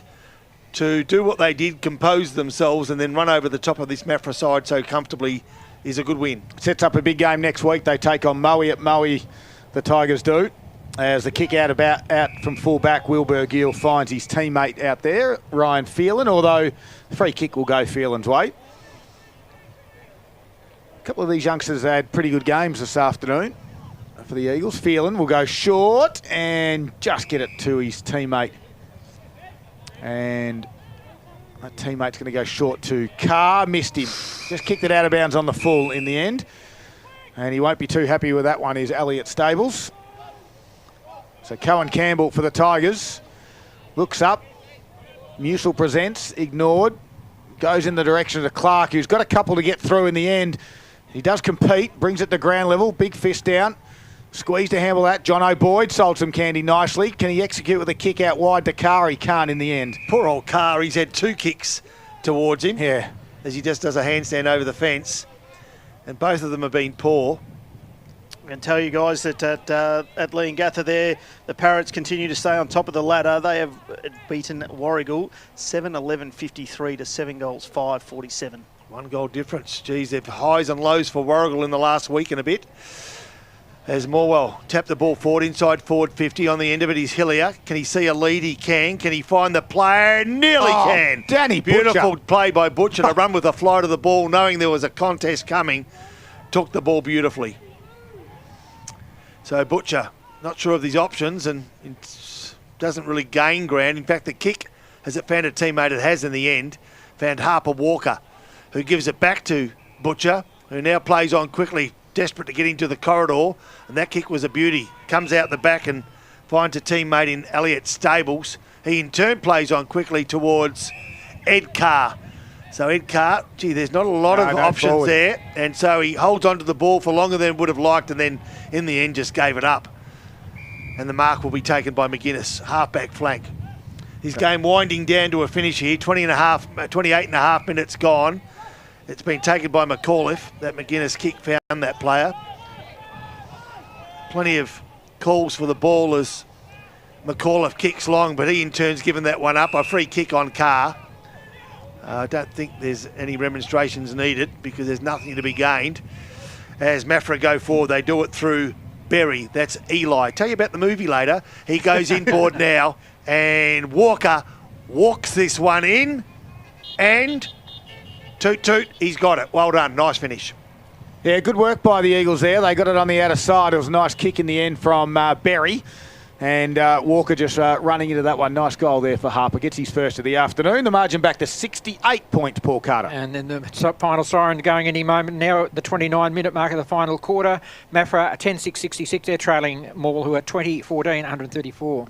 So we'll have our chats, of course, after the game. The Gippsland Ozuzu player of the day. We'll get up into the commentary box and we'll get our photo with our Zambrero goal of the day. Of course, running through all your key stats and all the around-the-ground scores that happen across Gippsland and the Valley. Started off a bit of a wet sort of day, but in the Valley at least, it's turned out to be okay. No rain throughout the afternoon here at Morwell with the Tigers in total control. The Bass grabs it out of the ruck and then fumbles it to himself and then taps it and then trips over and then knees it. And then it went inside forward 50 from the knee and Galea grabs it, puts it on its way. Stop it. And Galea just thumped it. He flushed it. Isaac Abbas had 5 touches and not one of them will count. He bounced it like a basketball. He used his quad to then get it inside 50. Yep. So I'm not sure whether... Bounced off his left shoulder. A man who got a centre clearance without a disposal. Yeah, Correct. Correct it was. And then Galea threw it on the boot and put it straight through the big sticks. Restoring the 74-point margin at the 30-minute mark of the final quarter on the Harvey Norman computer scoreboard. It's 21-14, 140 Morwell to 10-6-66 Maffra. If Isaac Abbas headbutts this out of the ruck, I've seen it all. I've got a funny feeling it might happen here. Abbas to contest the ruck. Runs over. Oh, headbutts it. No, only joking at home. It didn't happen. He's Kaloran lays a tackle. Carr kicks forward. It bounces over a couple of heads but lands in Mackenzie's arms. He's kicked too, but he handballs it off to his teammate in Ed Carr, whose kick is across the face of goals and through for a minor score for the visiting side. 31 minutes gone, Paul Carter. 73-point margin, Morwell's favour. 140 plays, 67. Timekeepers awake. Yes, we've had a few kick this quarter. McCall comes in, dangerous, finds Quigley though. He's got a runner. He decides to kick out wide to Jackson Burke and take the chest mark and backpedal. And Burr will run and draw a handball to Tommy Cale. As Cale will chip it over the top. Hilliard's got Reed to contend with. And, well, tall and short, you know who wins all afternoon. The tall in Reed. And Reed's kick down towards McQuillan. And, again, the short. Can't quite get over the top. Tom Cale has it for the Tigers. Half-back flank, closing in on 32 minutes in this final quarter. It's a 73-point margin. It's a 73-point victory to the Tigers. 21-14, 140 have defeated the Maffra Eagles 10-7-67. Finals are alive for the Tigers. They still, though, with this win, won't jump back into the top 5 because Wonthaggi look like they've knocked off Bairnsdale in round 15 of the Alinta Energy Gippsland League. We'll cover all that in the post-game. The Tigers winning by 73 points. It's all thanks to Harvey Norman Electrical Gippsland.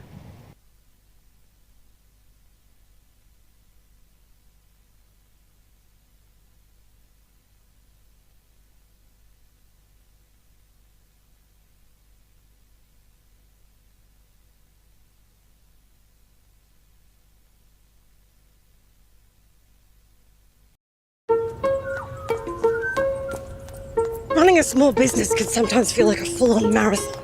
You get the analogy. But you don't have to go it alone. Thanks. You're connected to a community who've always got your back. Yes. Yes.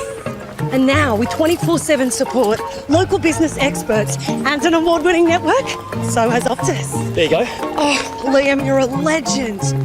When it comes to small business, we're all in.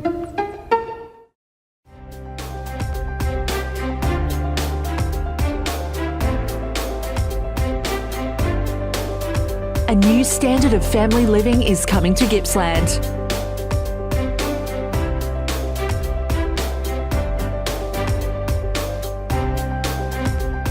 Virtue Home's new display home, the Marshall 28, is open now in Traralgon.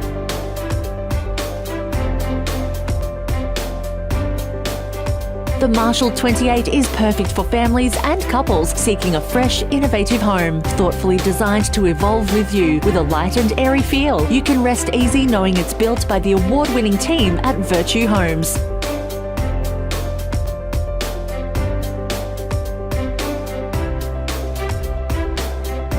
The new Marshall 28 display home, open now on Marshalls Road in Traralgon. Visit virtuehomes.com.au for more info. CDBU 48113. It's time to take a look at the top 5 goals of the week for round 14. Starting us off at number 1, Jacob Kunico here from Traralgon. Beautiful craft this, works his way to the front of the pack. Then the left footer right on the boundary line. Just massages that one through from the impossible angle. A beautiful goal. Has his hand up for an early contender for the Zambrero goal of the day. Number 2, Joshua Galea here from Morwell. A fantastic effort this. He stayed down. It fell in his lap. He got the snap, but look at that bounce. That almost turns right. A brilliant goal.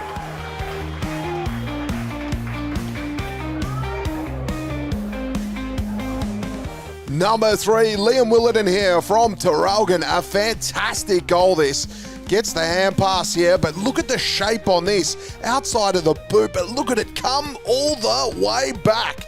A brilliant goal. Releases Willerton, and on the outside of the right boot, Liam Willerton. He gets a Zambrero goal today. Contender for Liam Willerton. Number 4, Braden McCary here. This is fantastic.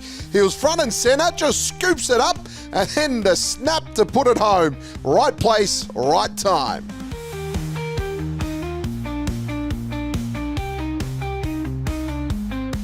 Number 5, it's the boys from Warragul here late in the fourth quarter. They're 6 points down, breaking away, out the ruck, hand pass, Will Hayes evens it up late in the game. A brilliant goal to put the boys even. They get a behind later on to win by a point.